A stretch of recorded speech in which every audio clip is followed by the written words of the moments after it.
King Lear, William Shakespeare, Act 1, Scene I.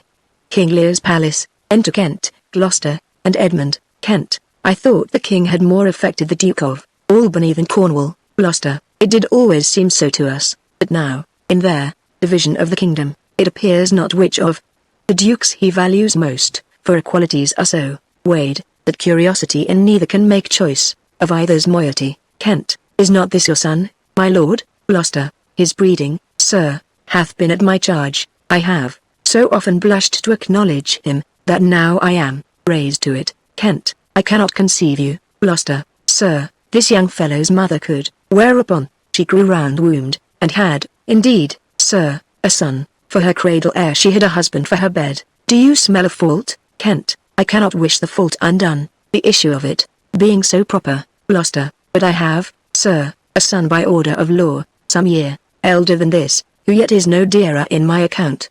Though this knave came something saucily into their world before he was sent for, yet was his mother fair. There was good sport at his making, and their cohesion must be acknowledged. Do you know this, noble gentleman, Edmund? Edmund, no, my lord. Gloucester, my lord of Kent, remember him hereafter as my honourable friend. Edmund, my services to your lordship. Kent, I must love you, and sue to know you better. Edmund, sir, I shall study deserving. Gloucester, he hath been out 9 years, and away he shall again. The king is coming. Senate. Enter King Lear, Cornwall, Albany, Goneril, Regan, Cordelia, and attendants. King Lear, attend the lords of France and Burgundy. Gloucester, Gloucester, I shall, my liege, exeunt Gloucester and Edmund. King Lear, meantime we shall express our darker purpose. Give me the map there. Know that we have divided in 3 our kingdom, and 'tis our fast intent to shake all cares and business from our age, conferring them on younger strengths, while we unbirth and crawl toward death. Our son of Cornwall, and you, our no less loving son of Albany, we have this hour a constant will to publish our daughters' several dowers, that future strife may be prevented now. The princes, France and Burgundy, great rivals in our youngest daughter's love, long in our court have made their amorous sojourn, and here are to be answered. Tell me, my daughters, since now we will divest us both of rule, interest of territory, cares of state, which of you shall we say doth love us most, that we our largest bounty may extend, where nature doth with merit challenge? Goneril, our eldest born, speak first. Goneril, sir, I love you more than words can wield the matter, dearer than eyesight, space, and liberty, beyond what can be valued, rich or rare, no less than life, with grace, health, beauty, honor, as much as child e'er loved, or father found, a love that makes breath poor, and speech unable, beyond all manner of so much I love you. Cordelia, aside, what shall Cordelia do? Love, and be silent. Here, of all these bounds, even from this line to this, with shadowy forests and with champaigns ridged, with plenteous rivers and wide-skirted meads, we make thee lady, to thine and Albany's issue, be this perpetual. What says our second daughter? Our dearest Regan, wife to Cornwall. Speak, Regan, sir, I am made of the self-same metal that my sister is, and prize me at her worth. In my true heart, I find she names my very deed of love, only she comes too short, that I profess myself an enemy to all other joys, which the most precious square of sense possesses, and find I am alone felicitate, in your dear highness love. Cordelia, aside, then poor Cordelia, and yet not so, since, I am sure, my love's more richer than my tongue. King Lear, to thee and thine hereditary ever, remain this ample third of our fair kingdom, no less in space, validity, and pleasure, than that conferred on Goneril. Now, our joy, although the last, not least, to whose young love, the vines of France and milk of Burgundy, strive to be interest, what can you say to draw a third more opulent than your sisters? Speak, Cordelia. Nothing, my lord. King Lear, nothing. Cordelia, nothing. King Lear, nothing will come of nothing. Speak again, Cordelia. Unhappy that I am, I cannot heave my heart into my mouth. I love your majesty, according to my bond, nor more nor less. King Lear, how, Cordelia?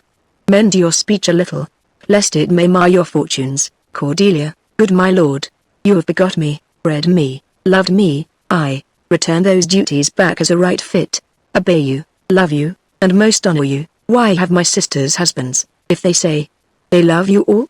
Haply, when I shall wed, That lord whose hand must take my plight shall carry half my love with him, half my care and duty. Sure, I shall never marry like my sisters, to love my father all, King Lear. But goes thy heart with this, Cordelia? Good my lord, King Lear, so young, and so untender? Cordelia, so young, my lord, and true, King Lear, let it be so, thy truth, then, be thy dower. For, by the sacred radiance of the sun, the mysteries of Hecate, and the night, by all the operation of the orbs, from whom we do exist, and cease to be, here I disclaim all my paternal care, propinquity and property of blood, and as a stranger to my heart and me, hold thee, from this, forever. The barbarous Scythian, or he that makes his generation messes, to gorge his appetite, shall to my bosom, be as well neighboured, pitied, and relieved, as thou my sometime daughter, Kent, good my liege, King Lear, peace, Kent, come not between the dragon and his wrath. I loved her most, and thought to set my rest on her kind nursery. Hence, and avoid my sight, so be my grave my peace, as here I give her father's heart from her. Call France, who stirs, call Burgundy, Cornwall and Albany, with my 2 daughters' dowers digest this third. Let pride, which she calls plainness, marry her. I do invest you jointly with my power, preeminence, and all the large effects that troop with majesty. Ourself, by monthly course, with reservation of 100 knights, by you to be sustained, shall our abode make with you by due turns. Only we still retain the name, and all the additions to a king, the sway, revenue, execution of the rest. Beloved sons, be yours, which to confirm this coronet part betwixt you, giving the crown, Kent, royal Lear, whom I have ever honoured as my king, loved as my father, as my master followed, as my great patron thought on in my prayers, King Lear.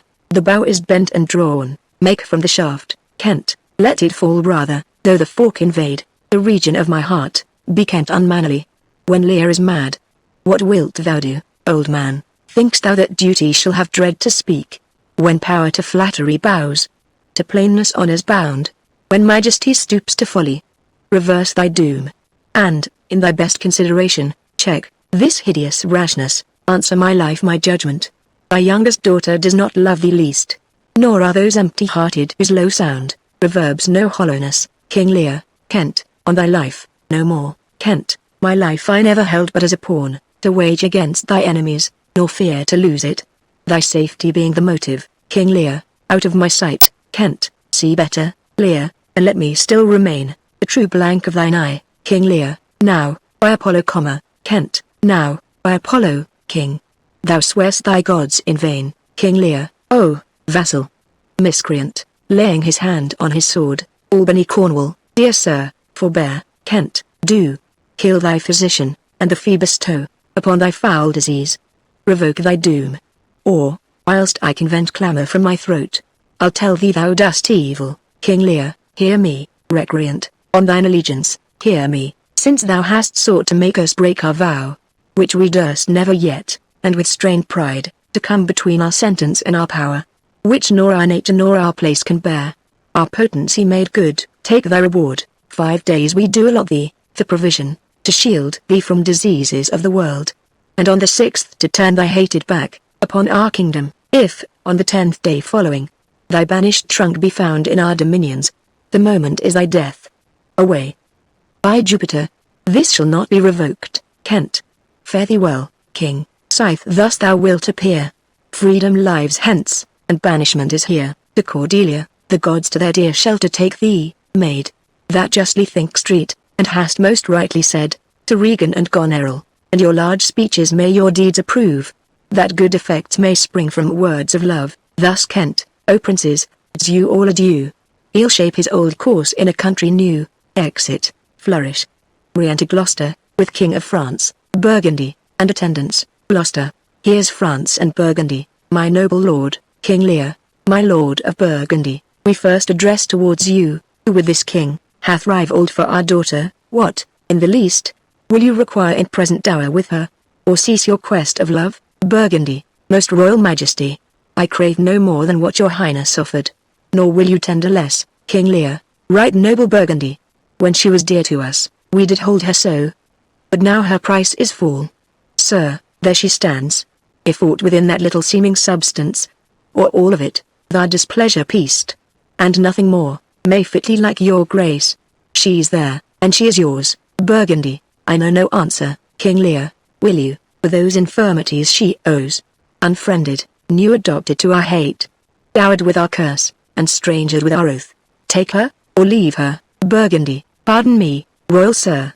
Election makes not up on such conditions, King Lear. Then leave her, sir, for, by the power that made me, I tell you all her wealth, to King of France, for you, great king. I would not from your love make such a stray, to match you where I hate, therefore beseech you, to avert your liking a more worthier way, than on a wretch whom nature is ashamed, almost to acknowledge hers, King of France. This is most strange, that she, that even but now was your best object, the argument of your praise, balm of your age, most best, most dearest, should in this trice of time, commit a thing so monstrous, to dismantle so many folds of favor. Sure, her offense must be of such a natural degree, that monsters it, or your forevouched affection, fallen into taint, which to believe of her, must be a faith that reason without miracle, could never plant in me. Cordelia, I yet beseech your majesty, if I want that glib and oily art, to speak and purpose not, since what I well intend, I'll dot before I speak, that you make known, it is no vicious blot, murder, or foulness, no unchaste action, or dishonored step, that hath deprived me of your grace and favor. But even for want of that for which I am richer, a still soliciting eye, and such a tongue, as I am glad I have not, though not to have it, hath lost me in your liking, King Lear. Better thou hadst not been born than not to have pleased me better, King of France. Is it but this a tardiness in nature, which often leaves the history unspoke, that it intends to do? My lord of Burgundy, what say you to the lady? Love's not love, when it is mingled with regards that stand aloof from the entire point. Will you have her? She is herself a dowry, Burgundy, royal Lear. Give but that portion which yourself proposed.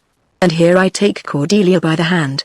Duchess of Burgundy, King Lear, nothing, I have sworn, I am firm, Burgundy, I am sorry. Then, you have so lost a father, that you must lose a husband, Cordelia. Peace be with Burgundy, since that respects of fortune are his love, I shall not be his wife, King of France. Fairest Cordelia, that art most rich, being poor, most choice, forsaken, and most loved, despised, thee and thy virtues here I seize upon. Be it lawful I take up what's cast away, gods, 'tis strange that from their coldest neglect, my love should kindle to inflamed respect. Thy dowerless daughter, king, thrown to my chance, is queen of us, of ours, and our fair France. Not all the dukes of waterish Burgundy, in by this unprized precious maid of me. Bid them farewell, Cordelia, though unkind. Thou losest here, better where to find, King Lear. Thou hast her, France, let her be thine, for we have no such daughter, nor shall ever see that face of hers again. Therefore be gone, without our grace, our love, our benison. Come, noble Burgundy, flourish. Exeunt all but King of France, Goneril, Regan, and Cordelia, King of France. Bid farewell to your sisters, Cordelia. The jewels of our father, with washed eyes, Cordelia leaves you. I know you what you are, and like a sister am most loath to call your faults as they are named. Use well our father, to your professed bosoms I commit him. But yet, alas, stood I within his grace, I would prefer him to a better place. So, farewell to you both, Regan. Prescribe not us our duties, Goneril. Let your study be to content your lord, who hath received you at fortune's arms.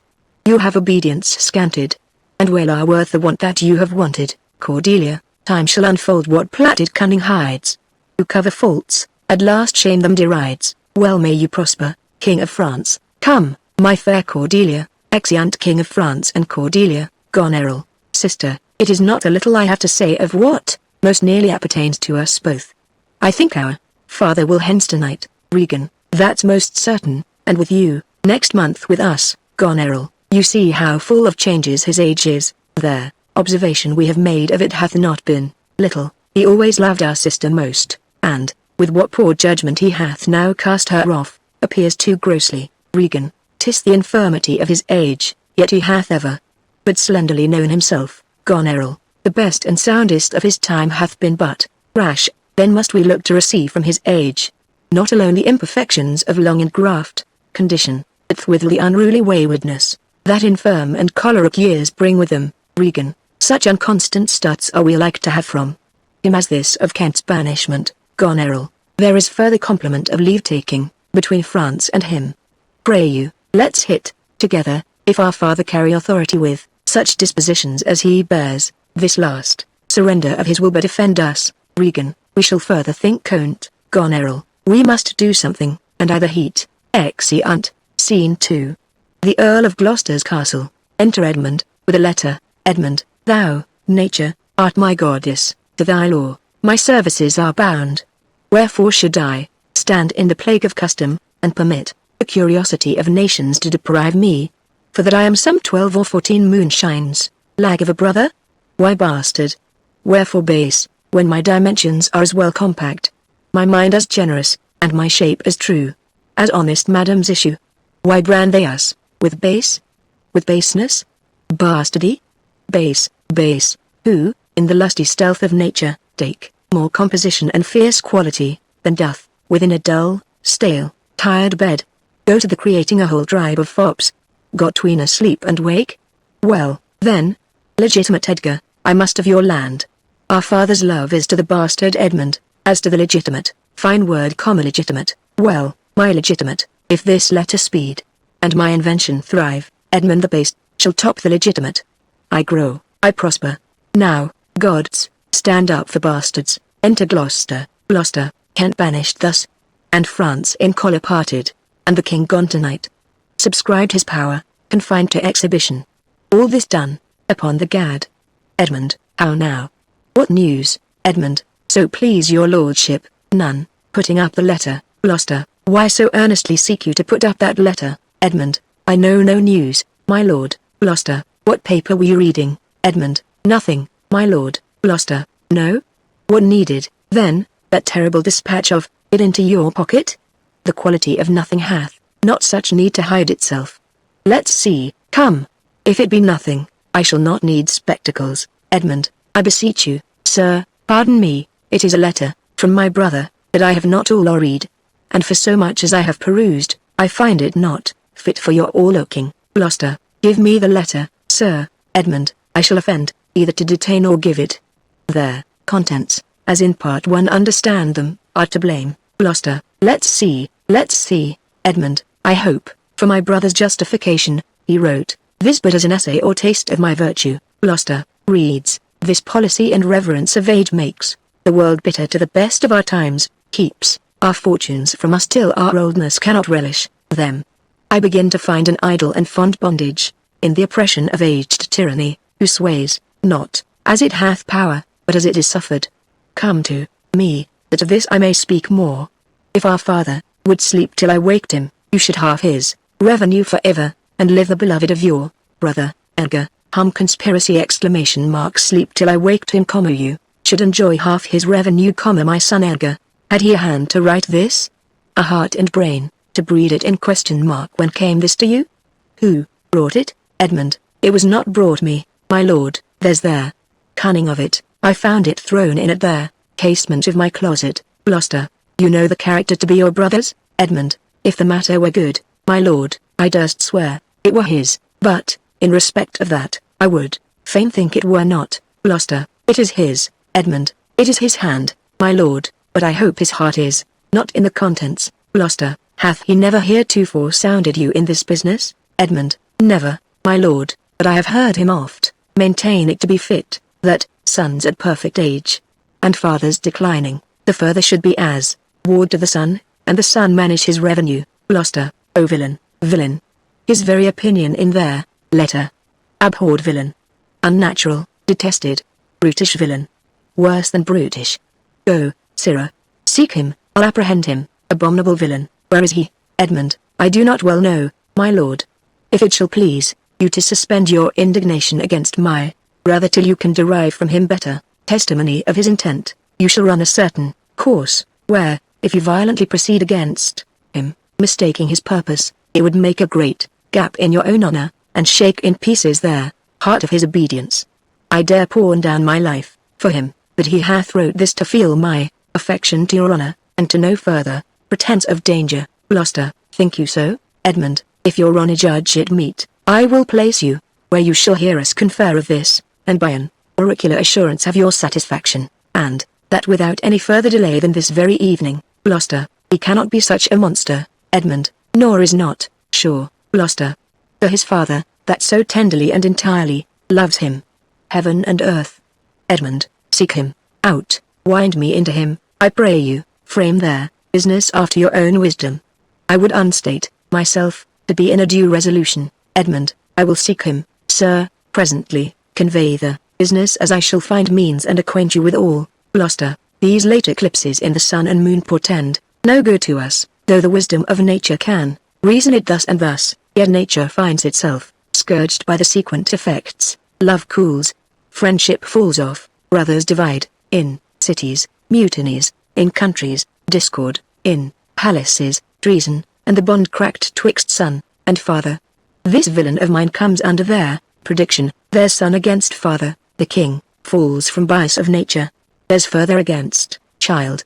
We have seen the best of our time, machinations, hollowness, treachery, and all ruinous disorders, follow us disquietly to our graves. Find out this villain, Edmund, it shall lose thee nothing, do it carefully. And there, noble and true-hearted Kent banished. His offence, honesty. 'Tis strange, exit, Edmund, this is the excellent foppery of the world, that, when we are sick in fortune, often the surfeit of our own behaviour, we make guilty of our disasters the sun, the moon, and the stars, as if we were villains by necessity, fools by heavenly compulsion, knaves, thieves, and dretchers, by spherical predominance, drunkards, liars, and adulterers, by an enforced obedience of planetary influence, and all that we are evil in, by a divine thrusting on, an admirable evasion, of whoremaster man, to lay his goatish disposition to the charge of a star. My father compounded with my mother under their dragon's tail, and my nativity was under Ursa Major, so that it follows, I'm rough and lecherous. Tut, I should have been that I am, had the maidenliest star in the firmament twinkled on my bastardizing. Edgar, enter Edgar, and Pat he comes like the catastrophe of the old comedy, my cue is villainous melancholy, with a sigh like Tom o' Bedlam. Oh, these eclipses do portend these divisions. Fa, sol, la, miles, Edgar, how now, brother Edmund? What serious contemplation are you in, Edmund? I'm thinking, brother, of a prediction I read this other day, what should follow these eclipses, Edgar. Do you busy yourself about that, Edmund? I promise you, the effects he writes of succeed, unhappily, as of unnaturalness between the child and the parent, death, dearth, dissolutions of ancient amities, divisions in state, menaces and maledictions against king and nobles, needless diffidences, banishment of friends, dissipation of cohorts, nuptial breaches, and I know not what. Edgar, how long have you been a secretary astronomical? Edmund, come, when saw you my father last? Edgar, why, the night gone by. Edmund, spake you with him? Edgar, 2 hours together. Edmund, parted you in good terms?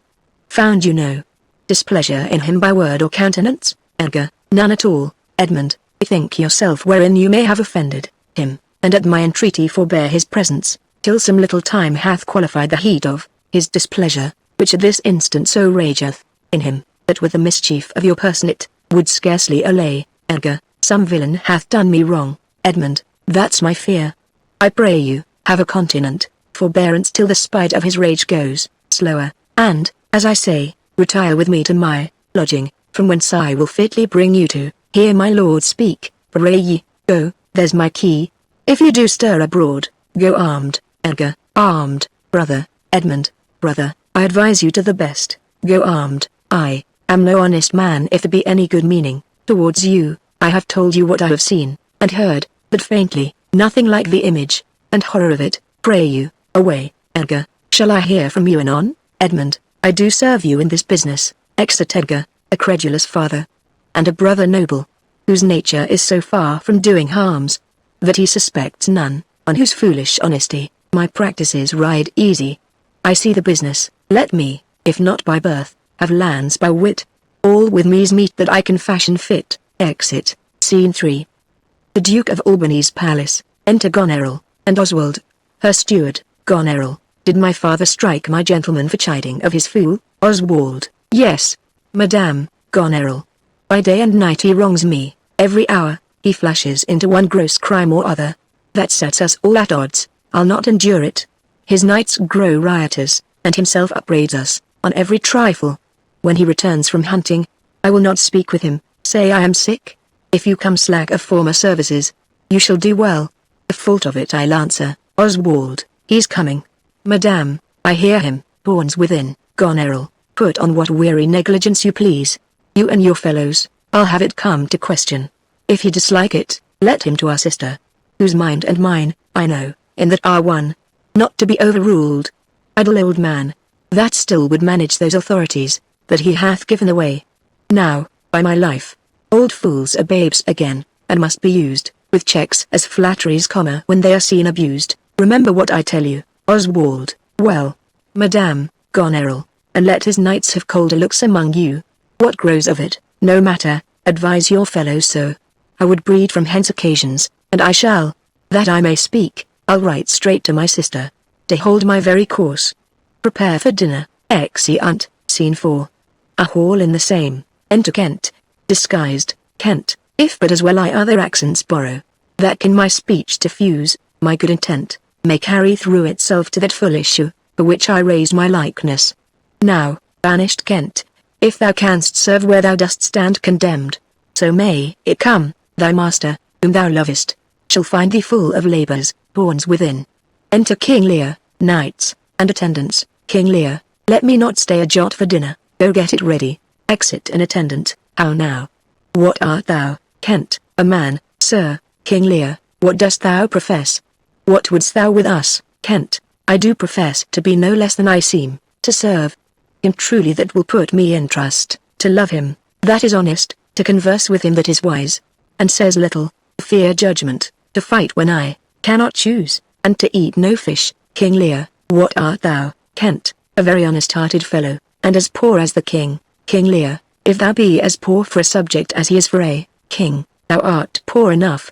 What wouldst thou, Kent? Service. King Lear, who wouldst thou serve, Kent? You. King Lear, dost thou know me, fellow? Kent, no, sir.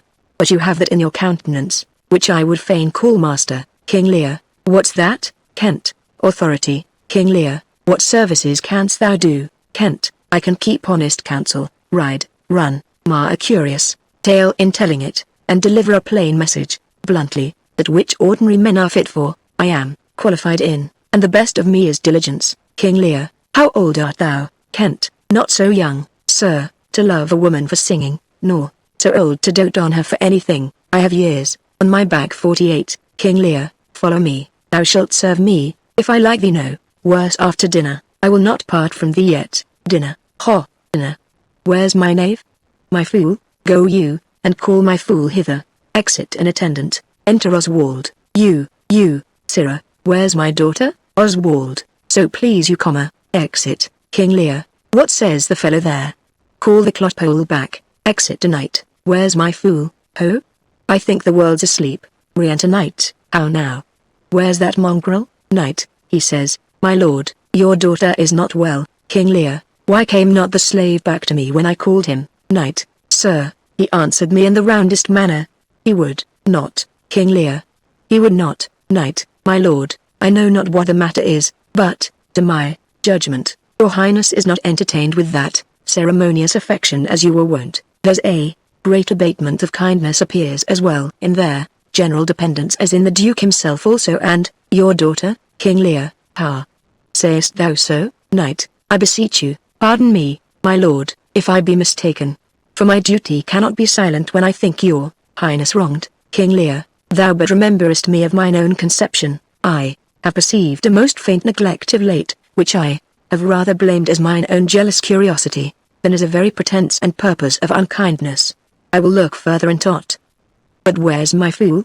I have not seen him this 2 days. Knight, since my young lady's going into France, sir, their fool hath much pined away. King Lear, no more of that, I have noted it well.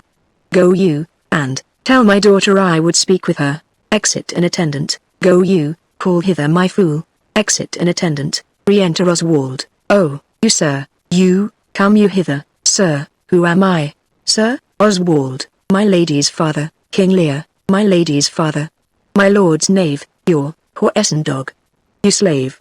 You cur, Oswald, I am none of these, my lord, I beseech your pardon, King Lear. Do you bandy looks with me, you rascal? Striking him, Oswald, I'll not be struck, my lord, Kent, nor tripped neither, you base football player, tripping up his heels, King Lear, I thank thee, fellow, thou servest me, and I'll love thee, Kent, come, sir, arise, away. I'll teach you differences. Away, away. If you will measure your lover's length again, tarry, but away. Go to, have you wisdom? So, pushes Oswald out, King Lear, now, my friendly knave, I thank thee, others, earnest of thy service, giving Kent money, enter fool, fool, let me hire him too, here's my coxcomb, offering Kent his cap, King Lear, how now, my pretty knave? How dost thou, fool, sirrah, you were best take my coxcomb, Kent, why, fool, fool, why, for taking one's part that's out of favour. Nay, and thou canst not smile as the wind sits. Fool't catch cold shortly, there, take my coxcomb? Why, this fellow has banished 2 on's daughters, and did the third a blessing against his will. If thou follow him, thou must needs wear my coxcomb. How now, nuncle? Would I had 2 coxcombs and 2 daughters, King Lear, why, my boy, fool, if I gave them all my living, I'd keep my coxcombs, myself.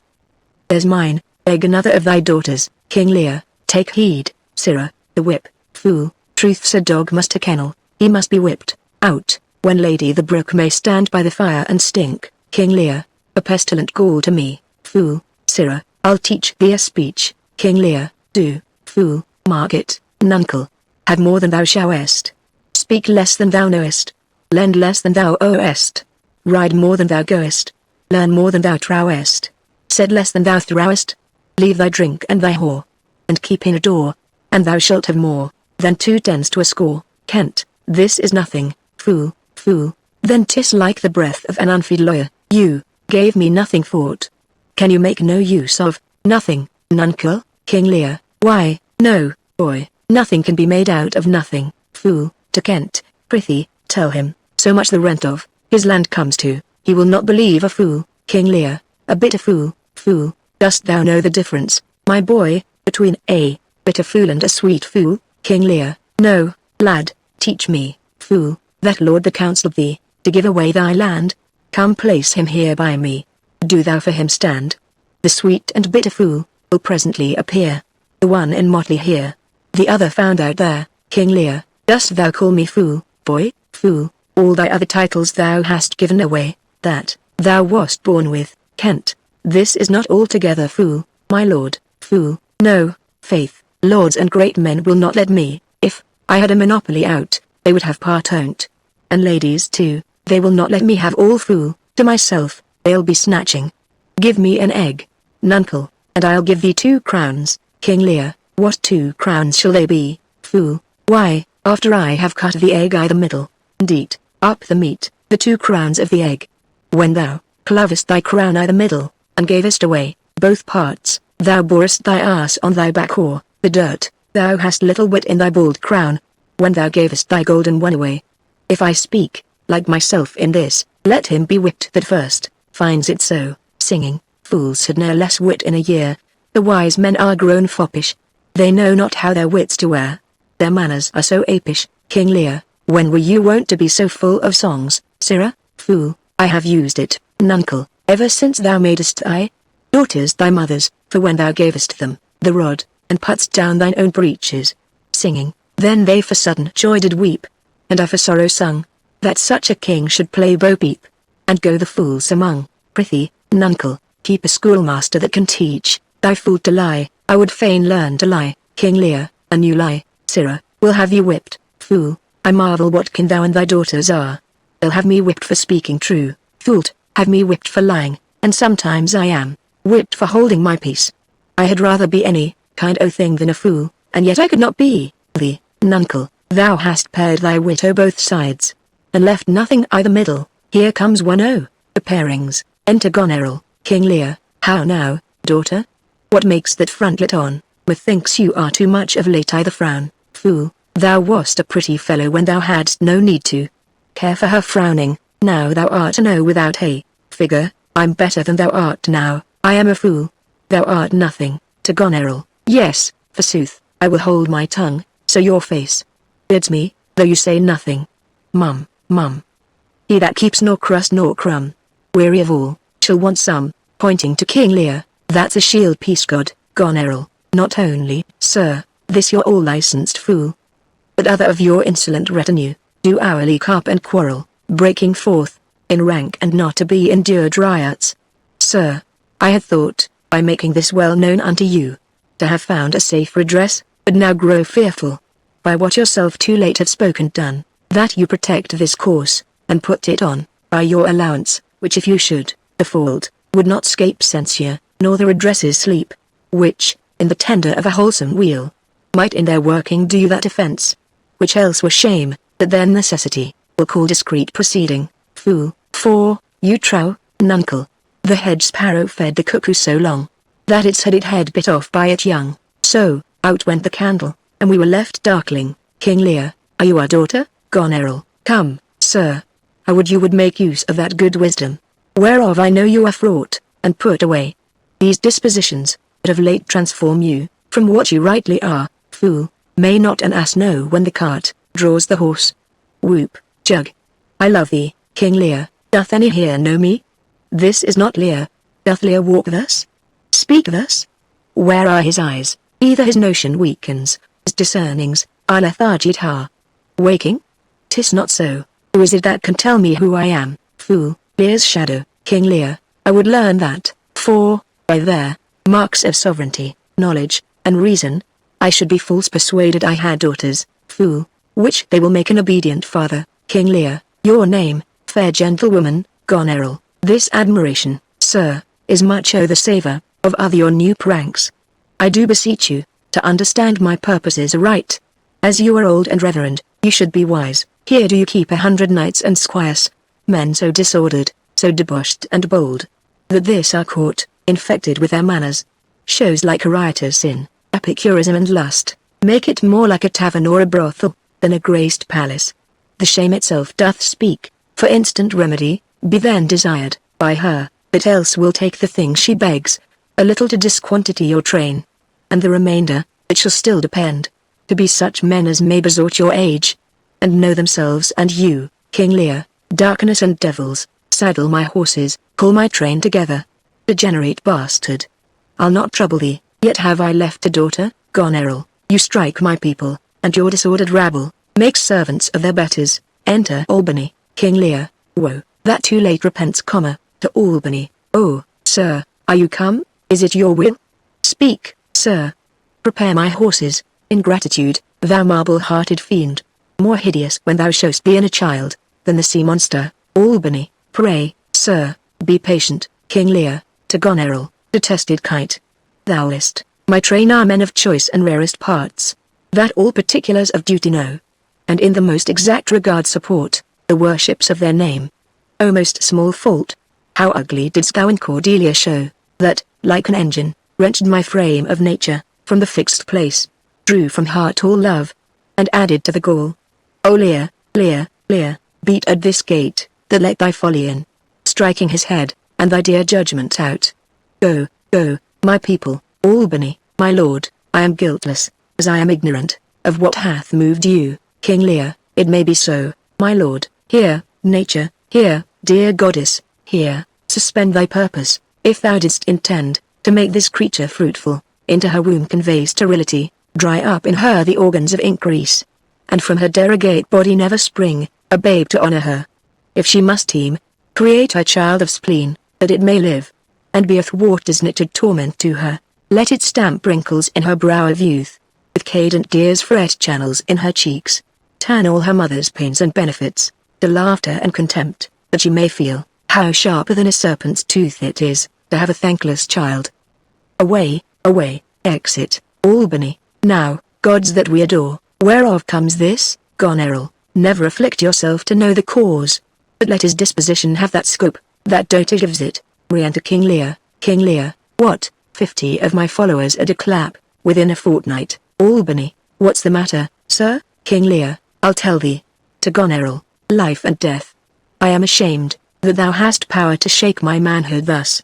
That these hot tears, which break from me perforce, should make thee worth them. Blasts and fogs upon thee. The untented woundings of a father's curse, pierce every sense about thee.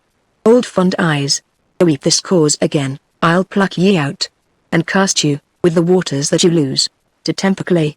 Yea, it is come to this, let it be so, yet have I left a daughter, who, I am sure, is kind and comfortable. When she shall hear this of thee, with her nails, she'll flay thy wolvish visage. Thou shalt find, that I'll resume the shape which thou dost think, I have cast off for ever, thou shalt. I warrant thee, exeunt King Lear, Kent, and attendants, Goneril, do you mark that, my lord, Albany, I cannot be so partial, Goneril.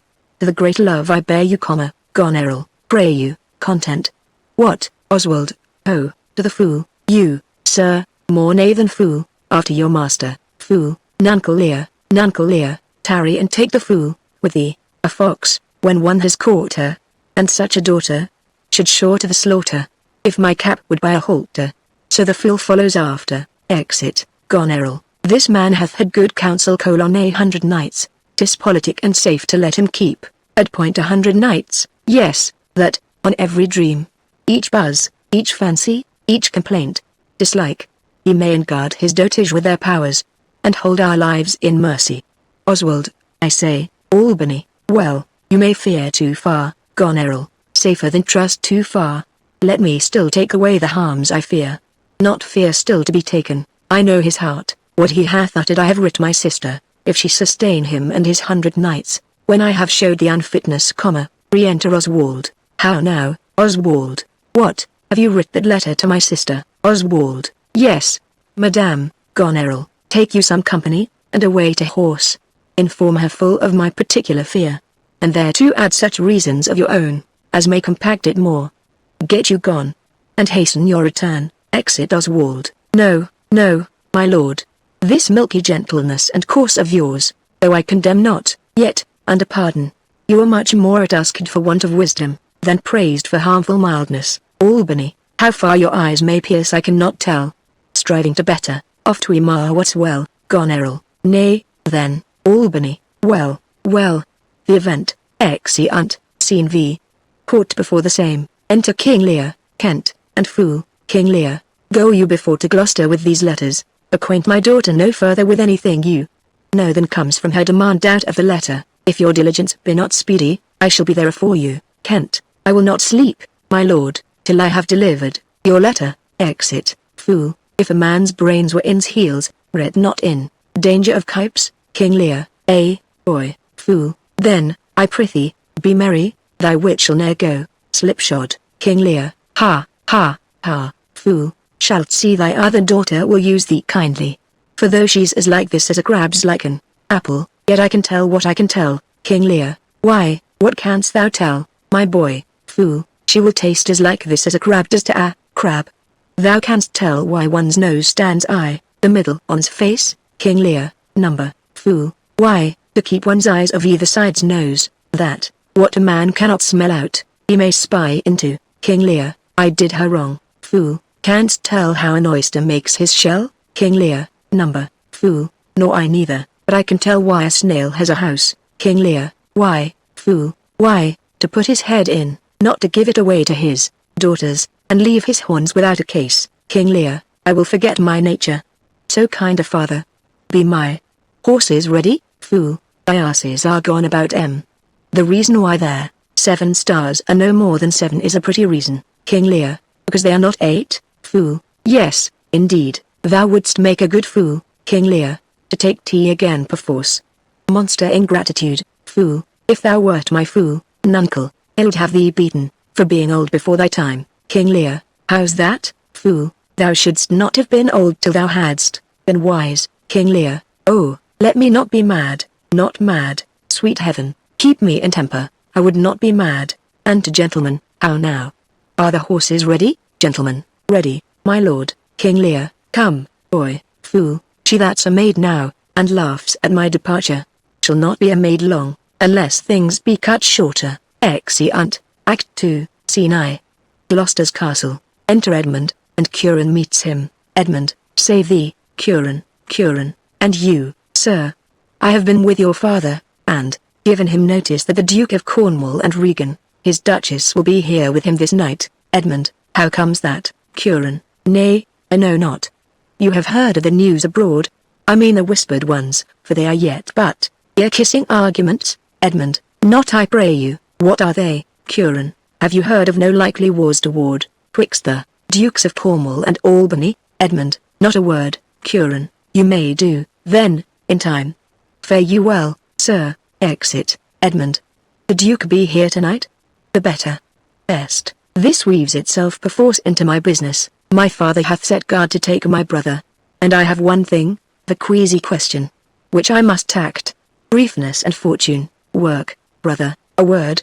Descend, brother, I say, Antaranga, my father watches. O sir, fly this place. Intelligence is given where you are hid. You have now the good advantage of the night. Have you not spoken against the Duke of Cornwall? He's coming hither, now, either night, either haste.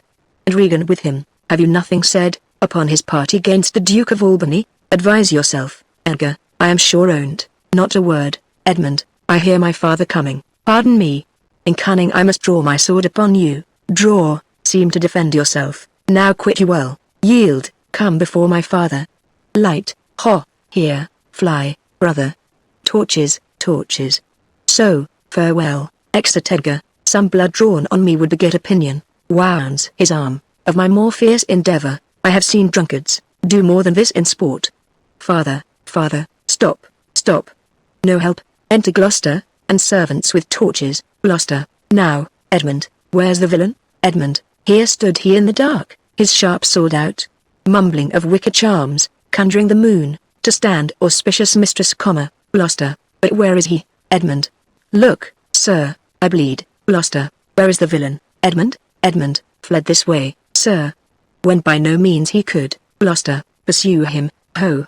Go after, exeunt some servants, by no means what? Edmund, persuade me to the murder of your lordship. But that I told him. The revenging gods, gainst parasites did all their thunders bend. Spoke, with how manifold and strong a bond. The child was bound to the father, sir, in fine. Seeing how loathly opposite I stood, to his unnatural purpose, in fell motion. With his prepared sword, he charges home, my unprovided body, lanced mine arm. But when he saw my best ill-armed spirits, bold in the quarrel's right, roused to the encounter, or whether gasted by the noise I made, full suddenly he fled. Gloucester, let him fly far. Not in this land shall he remain uncaught, and found dispatch. The noble Duke my master, my worthy arch and patron, comes tonight. By his authority I will proclaim it, that he which finds him shall deserve our thanks, bringing the murderous coward to the stake. He that conceals him, death. Edmund, when I dissuaded him from his intent, and found him bite to do it, with cursed speech, I threatened to discover him. He replied, thou unpossessing bastard, dost thou think, if I would stand against thee, would the reposal of any trust, virtue, or worth in thee, make thy words faithed? Number what I should deny, as this I would, though thou didst produce my very character, alternate all, to thy suggestion, plot, and damned practice. And thou must make a dullard of the world, if they not thought the profits of my death were very pregnant and potential spurs, to make thee seek it. Gloucester, strong and fastened villain, would he deny his letter? I never got him. Tuck it within. Hark, the Duke's trumpets. I know not why he comes. All ports I'll bar, the villain shall not scape. The Duke must grant me that. Besides, his picture, I will send far and near, that all the kingdom may have the due note of him, and of my land. Loyal and natural boy, I'll work the means, to make thee capable. Enter Cornwall, Regan, and attendants. Cornwall, how now, my noble friend? Since I came hither, which I can call but now, I have heard strange news. Regan, if it be true, all vengeance comes too short, which can pursue the offender. How dost, my lord? Gloucester, oh, madame, my old heart is cracked, it's cracked. Regan, what? Did my father's godson seek your life? He whom my father named? Your Edgar? Gloucester, oh, lady, shame would have it hid. Regan, was he not companion with the riotous knights, that tend upon my father? Gloucester, I know not. Madame, 'tis too bad, too bad. Edmund, yes, madame, he was of that consort. Regan, no marvel, then, though he were ill-affected. 'tis they have put him on the old man's death. To have the expense and waste of his revenues, I have this present evening from my sister, been well informed of them, and with such cautions, that if they come to sojourn at my house, I'll not be the Cornwall, nor I, assure thee, Regan. Edmund, I hear that you have shown your father a childlike office. Edmund, was my duty, sir. Gloucester. He did bewray his practice, and received this hurt you see, striving to apprehend him. Cornwall, is he pursued? Gloucester. My good lord, Cornwall, if he be taken, he shall never more be feared of doing harm. Make your own purpose, how in my strength you please. For you, Edmund, whose virtue and obedience doth this instant so much commend itself, you shall be ours. Natures of such deep trust we shall much need. You we first seize on. Edmund, I shall serve you, sir. Truly, however else, Gloucester, for him I thank your grace. Cornwall, you know not why we came to visit you, Regan, thus out of season, threading dark-eyed night. Occasions, noble Gloucester, of some poise, wherein we must have use of your advice. Our father he hath writ, so hath our sister, of differences, which I least thought it fit, to answer from our home, the several messengers, from hence attend dispatch. Our good old friend, lay comforts to your bosom, and bestow your needful counsel to our business, which craves the instant use. Gloucester, I serve you. Madame, your graces are right welcome. Exeunt. Scene 2. Before Gloucester's castle, enter Kent and Oswald, severally. Oswald, good dawning to thee, friend. Art of this house? Kent. Oswald, where may we set our horses? Kent. I the mire. Oswald, prithee, if thou lovest me, tell me. Kent. I love thee not. Oswald, why, then, I care not for thee. Kent. If I had thee in Lipsbury Pinfold, I would make thee care for me. Oswald, why dost thou use me thus?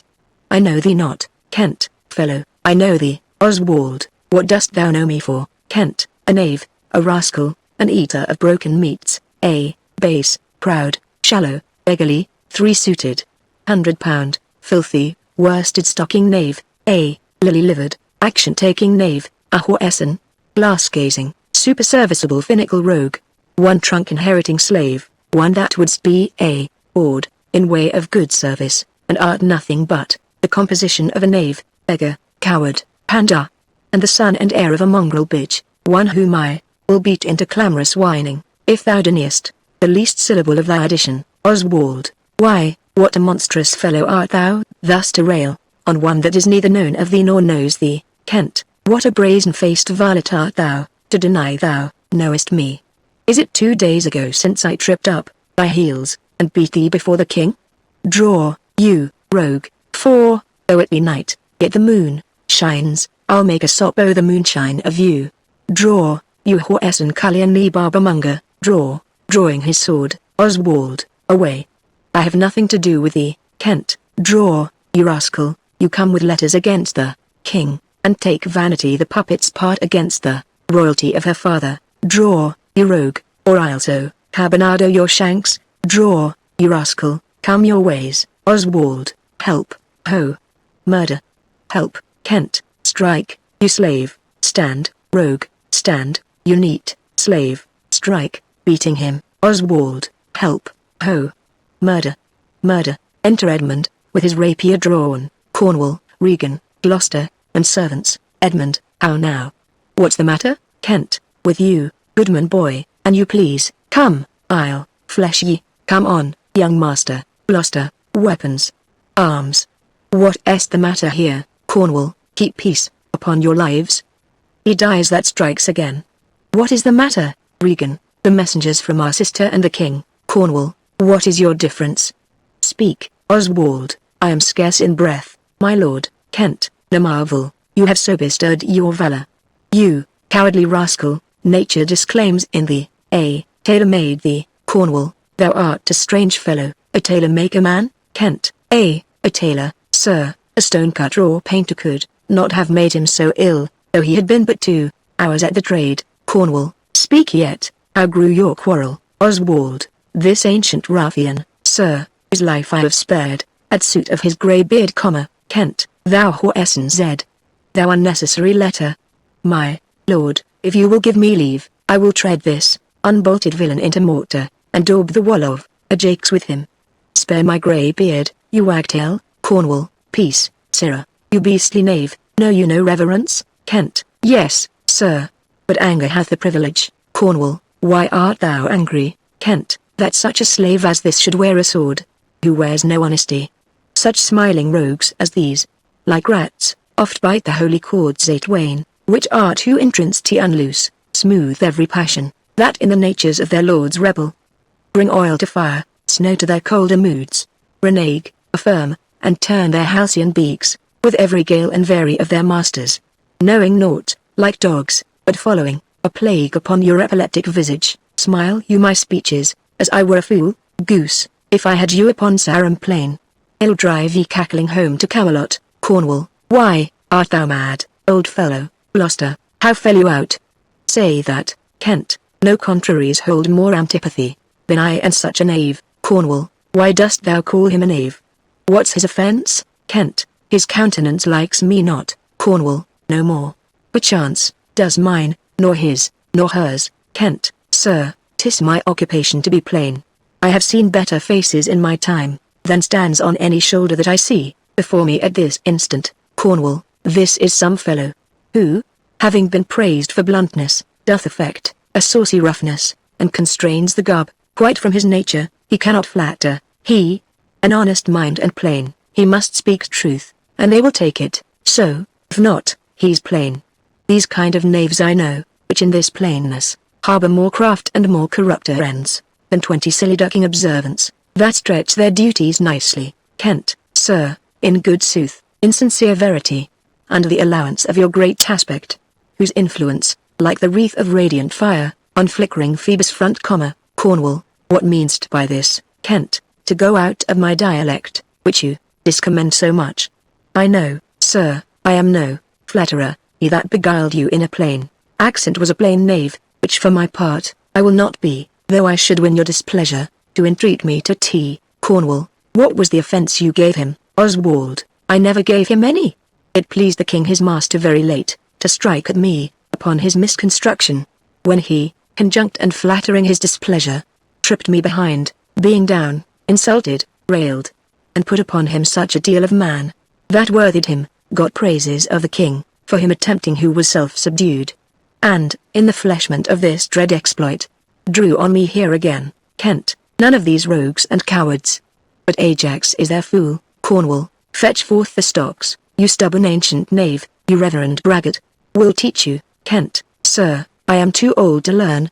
Call not your stocks for me, I serve the king, on whose employment I was sent to you. You shall do small respect, show too bold malice, against the grace and person of my master. Stocking his messenger, Cornwall, fetch forth the stocks. As I have life and honour, there shall he sit till noon, Regan, till noon. Till night, my lord, and all night too, Kent. Why, madame, if I were your father's dog, you should not use me so, Regan, sir, being his knave, I will, Cornwall. This is a fellow of the self-same colour, our sister speaks of. Come, bring away the stocks. Stocks brought out, Gloucester, let me beseech your grace not to do so. His fault is much, and the good king his master, will check him for tea. Your purposed low correction, is such as basest and contemnedst wretches, for pilferings and most common trespasses, are punished with. The king must take it ill, that he's so slightly valued in his messenger, should have him thus restrained, Cornwall. I'll answer that, Regan, my sister may receive it much more worse, to have her gentleman abused, assaulted, for following her affairs. Put in his legs, Kent is put in the stocks. Come, my good lord, away, exeunt all but Gloucester and Kent. Gloucester, I am sorry for thee, friend, 'tis the duke's pleasure, whose disposition, all the world well knows, will not be rubbed nor stoped. I'll entreat for thee, Kent, pray, do not, sir, I have watched and travelled hard. Some time I shall sleep out, the rest I'll whistle. A good man's fortune may grow out at heels. Give you good morrow, Gloucester. The duke's to blame in this, 'twill be ill taken. Exit, Kent, good king, that must approve the common saw. Thou out of heaven's benediction comest, to the warm sun, approach, thou beacon to this underglobe, that by thy comfortable beams I may peruse this letter. Nothing almost sees miracles, but misery. I notice from Cordelia, who hath most fortunately been informed of my obscured course, and shall find time, from this enormous state, seeking to give loss is their remedies. All weary and overwatched, take vantage, heavy eyes, not to behold, this shameful lodging, fortune, good night, smile once more, turn thy wheel, sleeps, scene 3. A wood, enter Edgar, I heard myself proclaimed. And by the happy hollow of a tree, escaped the hunt. No port is free, no place, that guard, and most unusual vigilance, does not attend my taking. Whiles I may escape, I will preserve myself, and am bethought, to take the basest and the most poorest shape, that ever penury, in contempt of man, brought near to beast, my face I'll grime with filth, blanket my loins, fall my hair in knots, and with presented nakedness outface the winds and persecutions of the sky. The country gives me proof and precedent, of bedlam beggars, who, with roaring voices, strike in their numbed and mortified bare arms, pins, wooden bricks, nails, sprigs of rosemary, and with this horrible object, from low farms, poor pelting villages, sheep cotes, and mills, sometime with lunatic bands, sometime with prayers, enforce their charity. Poor Turligard. Poor Tom. That's something yet, Edgar I nothing am. Exit, scene 4. Before Gloucester's castle. Kent in the stocks, enter King Lear, fool, and gentleman, King Lear, 'tis strange that they should so depart from home, and not send back my messenger, gentlemen, as I learned the night before there was no purpose in them, of this remove. Kent, hail to thee, noble master, King Lear. Ha, makest thou this shame thy pastime? Kent, no, my lord, fool, ha, ha. He wears cruel garters. Horses are tied, by the heads, dogs and bears by the neck, monkeys by the loins, and men by the legs. When a man's over lusty legs, then he wears wooden nether stocks. King Lear, what's he that hath so much thy place mistook, to set thee here? Kent, it is both he and she, your son and daughter. King Lear, number. Kent, yes. King Lear, no, I say. Kent, I say, yea. King Lear, no, no, they would not. Kent, yes, they have. King Lear, by Jupiter, I swear. Number. Kent, by Juno, I swear. King Lear, they durst not do tea. They could not, would not do tea. 'Tis worse than murder, to do upon respect such violent outrage. Resolve me, with all modest haste, which way thou mightst deserve, or they impose, this usage. Coming from us, Kent, my lord, when at their home, I did commend your highness letters to them. Ere I was risen from the place that showed my duty kneeling, came there a reeking post. Stewed in his haste, half breathless, panting forth, from Goneril his mistress salutations. Delivered letters, spite of intermission, which presently they read, on whose contents they summoned up their Maini, straight took horse, commanded me to follow, and attend. The leisure of their answer, gave me cold looks, and meeting here the other messenger, whose welcome, I perceived, had poisoned mine, being the very fellow that of late, displayed so saucily against your highness, having more man than wit about me, drew. He raised the house with loud and coward cries, your son and daughter found this trespass worth the shame which here it suffers. Fool, winter's not gone yet, if the wild geese fly that way. Fathers that wear rags, do make their children blind, but fathers that bear bags, shall see their children kind. Fortune, that arrant whore, an heir turns the key to the poor, but, for all this, thou shalt have as many dolours, for thy daughters as thou canst tell in a year. King Lear, oh, how this mother swells up toward my heart, hysterica passio, down, thou climbing sorrow, thy elements below. Where is this daughter, Kent, with the sir, here within. King Lear, follow me not. Stay here. Exit. Gentlemen, made you no more offence but what you speak of? Kent, none. How chance the king comes with so small a train? Fool, and thou hadst been set i' the stocks for that question, thou hadst well deserved it. Kent, why, fool, we'll set thee to school to an ant, to teach thee, there's no labouring i' the winter.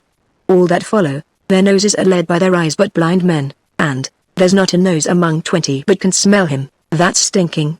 Let go thy hold when a great wheel runs down a hill, lest it break thy neck with following it, but the great one that goes up there, hill, let him draw thee after. When a wise man gives thee better counsel, give me mine again. I would have none but knaves follow it, since a fool gives it, that sir which serves and seeks for gain, and follows but for form, will pack when it begins to rain, and leave thee in the storm. But I will tarry, the fool will stay, and let the wise man fly. The knave turns fool that runs away. The fool no knave, purdy, Kent, where learned you this, fool, fool, not I the stocks, fool, re-enter King Lear with Gloucester, King Lear. Deny to speak with me? They are sick? They are weary, they have travelled all the night? Mere fetches. The images of revolt and flying off. Fetch me a better answer, Gloucester, my dear lord. You know the fiery quality of the Duke. How unremovable and fixed he is, in his own course, King Lear, vengeance, plague, death, confusion, fiery? What quality? Why, Gloucester, Gloucester. He'll speak with the Duke of Cornwall and his wife, Gloucester. Well, my good lord, I have informed them so, King Lear, informed them. Dost thou understand me, man, Gloucester?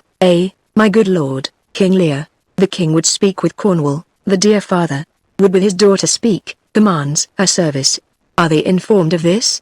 My breath and blood, fiery? The fiery Duke? Tell the hot Duke that, no, but not yet, maybe he is not well. Infirmity doth still neglect all office, whereto our health is bound, we are not ourselves, when nature, being oppressed, commands the mind, to suffer with the body, I'll forbear, and am fawn out with my more headier will, to take the indisposed and sickly fit, for the sound man. Death on my state.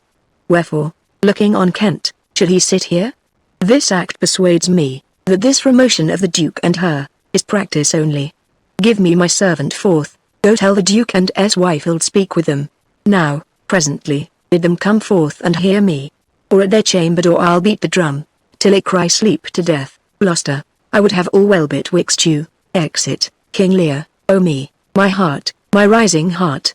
But, down, fool, cry to it, nuncle, as the cockney did to the eels, when she put him I the paste alive, she napped him, oh the coxcombs with a stick, and cried down. Wantons, down. 'Twas her brother that, in pure kindness to his horse, uttered his hay. Enter Cornwall, Regan, Gloucester, and servants. King Lear, good morrow to you both. Cornwall, hail to your grace. Kent is set at liberty. Regan, I am glad to see your highness. King Lear, Regan, I think you are. I know what reason, I have to think so. If thou shouldst not be glad, I would divorce me from thy mother's tomb, sepulchring an adulteress, to Kent. Oh, are you free? Some other time for that.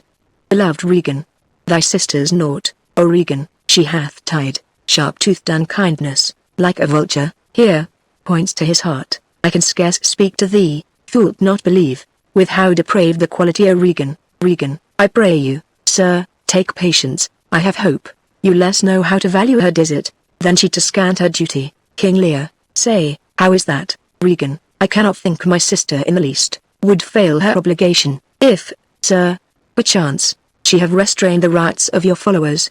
'Tis on such ground, and to such wholesome end, as clears her from all blame. King Lear, my curse is on her. Regan, oh, sir, you are old, nature in you stands on the very verge of her confine. You should be ruled and led by some discretion that discerns your state better than you yourself. Therefore, I pray you, that to our sister you do make return. Say you have wronged her, sir. King Lear, ask her forgiveness. Do you but mark how this becomes the house. Dear daughter, I confess that I am old. Kneeling, age is unnecessary. On my knees I beg, that you'll vouchsafe me raiment, bed, and food. Regan, good sir, no more. These are unsightly tricks. Return you to my sister. King Lear, rising, never. Regan, she hath abated me of half my train. Looked black upon me, struck me with her tongue. Most serpent-like, upon the very heart. All the stored vengeances of heaven fall on her ingrateful top. Strike her young bones. You taking airs, with lameness. Cornwall, fie, sir, fie. King Lear, you nimble lightnings, dart your blinding flames into her scornful eyes. Infect her beauty. You fence-sucked fogs, drawn by the powerful sun, to fall and blast her pride. Regan, oh the blessed gods. So will you wish on me, when the rash mood is on. King Lear, no, Regan, thou shalt never have my curse. Thy tender-hefted nature shall not give thee aught harshness. Her eyes are fierce, but thine do comfort and not burn. 'Tis not in thee to grudge my pleasures, to cut off my train, to bandy hasty words, to scant my sizes, and in conclusion to oppose the bolt against my coming in. Thou better know'st the offices of nature, bond of childhood, effects of courtesy, dues of gratitude.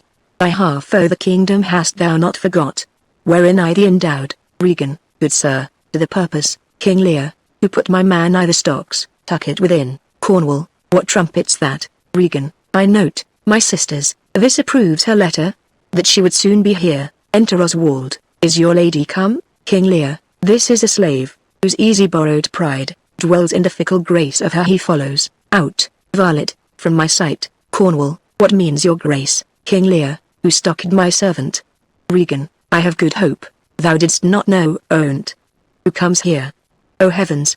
Enter Goneril, if you do love old men, if your sweet sway, allow obedience, if yourselves are old, make it your cause, send down, and take my part. To Goneril, art not ashamed to look upon this beard? O Regan, wilt thou take her by the hand? Goneril, why not by the hand, sir? How have I offended? All's not offence that indiscretion finds, and dotage terms so. King Lear, O sides, you are too tough. Will you yet hold? How came my man i' the stocks? Cornwall, I set him there, sir, but his own disorders deserved much less advancement. King Lear, you. Did you? Regan, I pray you, father, being weak, seem so. If, till the expiration of your month, you will return and sojourn with my sister, dismissing half your train, come then to me. I am now from home, and out of that provision, which shall be needful for your entertainment. King Lear, return to her, and 50 men dismissed? No, rather I abjure all roofs, and choose to wage against the enmity o' the air, to be a comrade with a wolf and owl, necessity's sharp pinch. Return with her? Why, the hot-blooded France, that dowerless took, our youngest born, I could as well be brought to knee his throne, and, squire-like, bench and beg, to keep base life afoot. Return with her? Persuade me rather to be slave and sumpter to this detested groom, pointing at Oswald. Goneril, at your choice, sir. King Lear, I prithee, daughter, do not make me mad. I will not trouble thee, my child. Farewell. We'll no more meet, no more see one another. But yet thou art my flesh, my blood, my daughter, or rather a disease that's in my flesh, which I must needs call mine. Thou art a boil, a plague sore, an embossed carbuncle, in my corrupted blood. But I'll not chide thee. Let shame come when it will, I do not call it. I do not bid the thunder-bearer shoot, nor tell tales of thee to high-judging Jove. Mend when thou canst, be better at thy leisure. I can be patient, I can stay with Regan. I in my 100 nights, Regan, not altogether so. I looked not for you yet, nor am provided for your fit welcome. Give ear, sir, to my sister, for those that mingle reason with your passion, must be content to think you old, and so, but she knows what she does. King Lear, is this well spoken? Regan, I dare avouch it, sir. What, 50 followers, is it not well? What should you need of more, yea, or so many? Scythe at both charge and danger, speak against so great a number? How, in one house, should many people, under 2 commands, hold amity? 'Tis hard, almost impossible. Goneril, why might not you, my lord, receive attendance, from those that she calls servants or from mine? Regan, why not, my lord? If then they chanced to slack you, we could control them. If you will come to me, for now I spy a danger, I entreat you, to bring but 25, to no more, will I give place or notice. King Lear, I gave you all, Regan, and in good time you gave it. King Lear, made you my guardians, my depositaries, but kept a reservation to be followed, with such a number. What, must I come to you, with 25, Regan?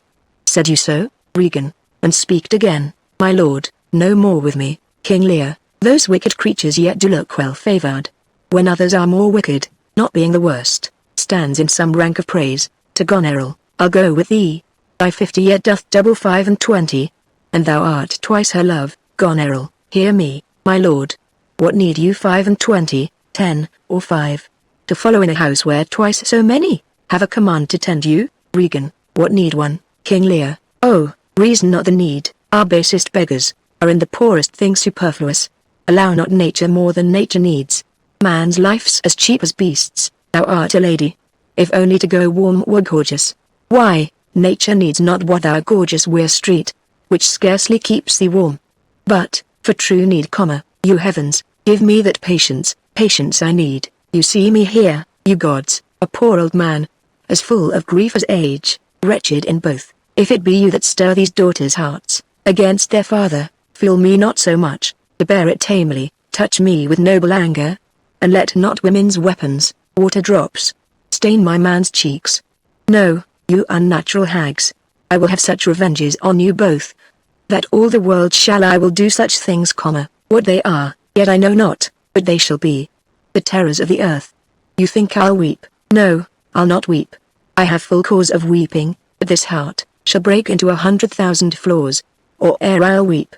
O fool, I shall go mad. Exeunt King Lear, Gloucester, Kent, and fool, storm and tempest, Cornwall, let us withdraw, 'twill be a storm. Regan, this house is little, the old man and his people cannot be well bestowed. Goneril, 'tis his own blame, hath put himself from rest, and must needs taste his folly. Regan, for his particular, I'll receive him gladly, but not one follower. Goneril, so am I purposed. Where is my lord of Gloucester? Cornwall, followed the old man forth, he is returned. Re-enter Gloucester. Gloucester, the king is in higher age. Cornwall, whither is he going? Gloucester, he calls to horse, but will I know not whither. Cornwall, 'tis best to give him way, he leads himself. Goneril, my lord, entreat him by no means to stay. Gloucester, alack, the night comes on, and the bleak winds do sorely ruffle, for many miles about, there's scarce a bush. Regan, oh, sir, the wilful men, the injuries that they themselves procure, must be their schoolmasters. Shut up your doors. He is attended with a desperate train, and what they may incense him to, being apartment, to have his ear abused, wisdom bids fear. Cornwall, shut up your doors, my lord, 'tis a wild night. My Regan counsels well, come out o' the storm. Exeunt, Act 3, Scene I. A heath, storm still.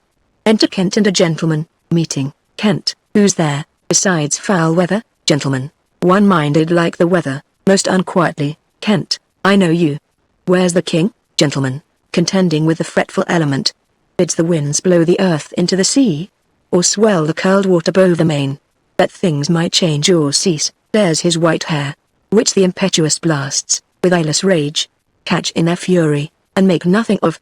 Strives in his little world of man to outscorn the to and fro conflicting wind and rain. This night, wherein the cub-drawn bear would couch, the lion and the belly-pinched wolf keep their fur dry, unbonneted he runs, and bids what will take all. Kent, but who is with him? Gentleman, none but the fool, who labors to outjest his heart-struck injuries. Kent, sir, I do know you, and dare, upon the warrant of my note, commend a dear thing to you.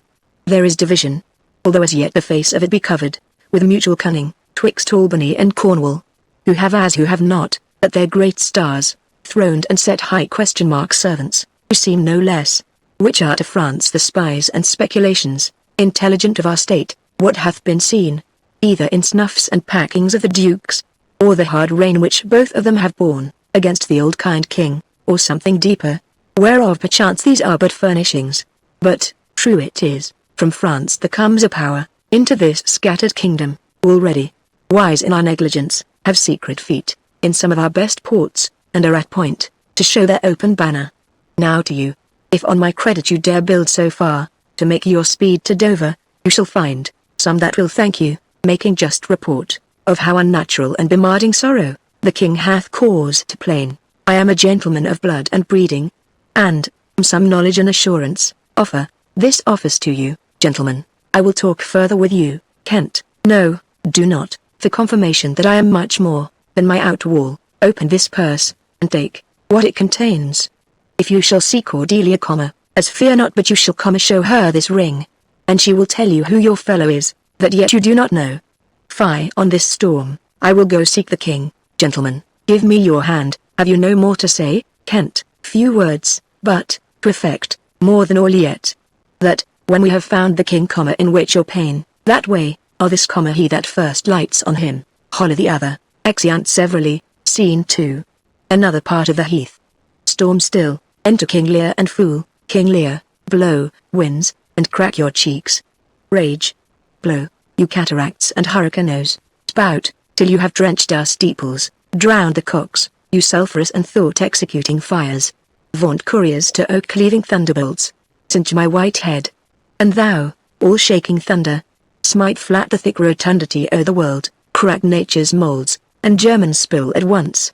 That making grateful man, fool, O nuncle, caught holy water in a dry house is better than this rain-water out o' door. Good nuncle, in, and ask thy daughter's blessing. Here's a knight pities neither wise man nor fool. King Lear, rumble thy belly full. Spit, fire, spout, rain, nor rain, wind, thunder, fire, are my daughters. I tax not you, you elements, with unkindness. I never gave you kingdom, called you children. You owe me no subscription, then let fall your horrible pleasure. Here I stand, your slave, a poor, infirm, weak, and despised old man. But yet I call you servile ministers, that have with two pernicious daughters joined your high engendered battles gainst a head, so old and white as this. Oh, oh, 'tis foul, fool. He that has a house to put's head in has a good headpiece. The codpiece that will house, before the head has any, the head and he shall louse.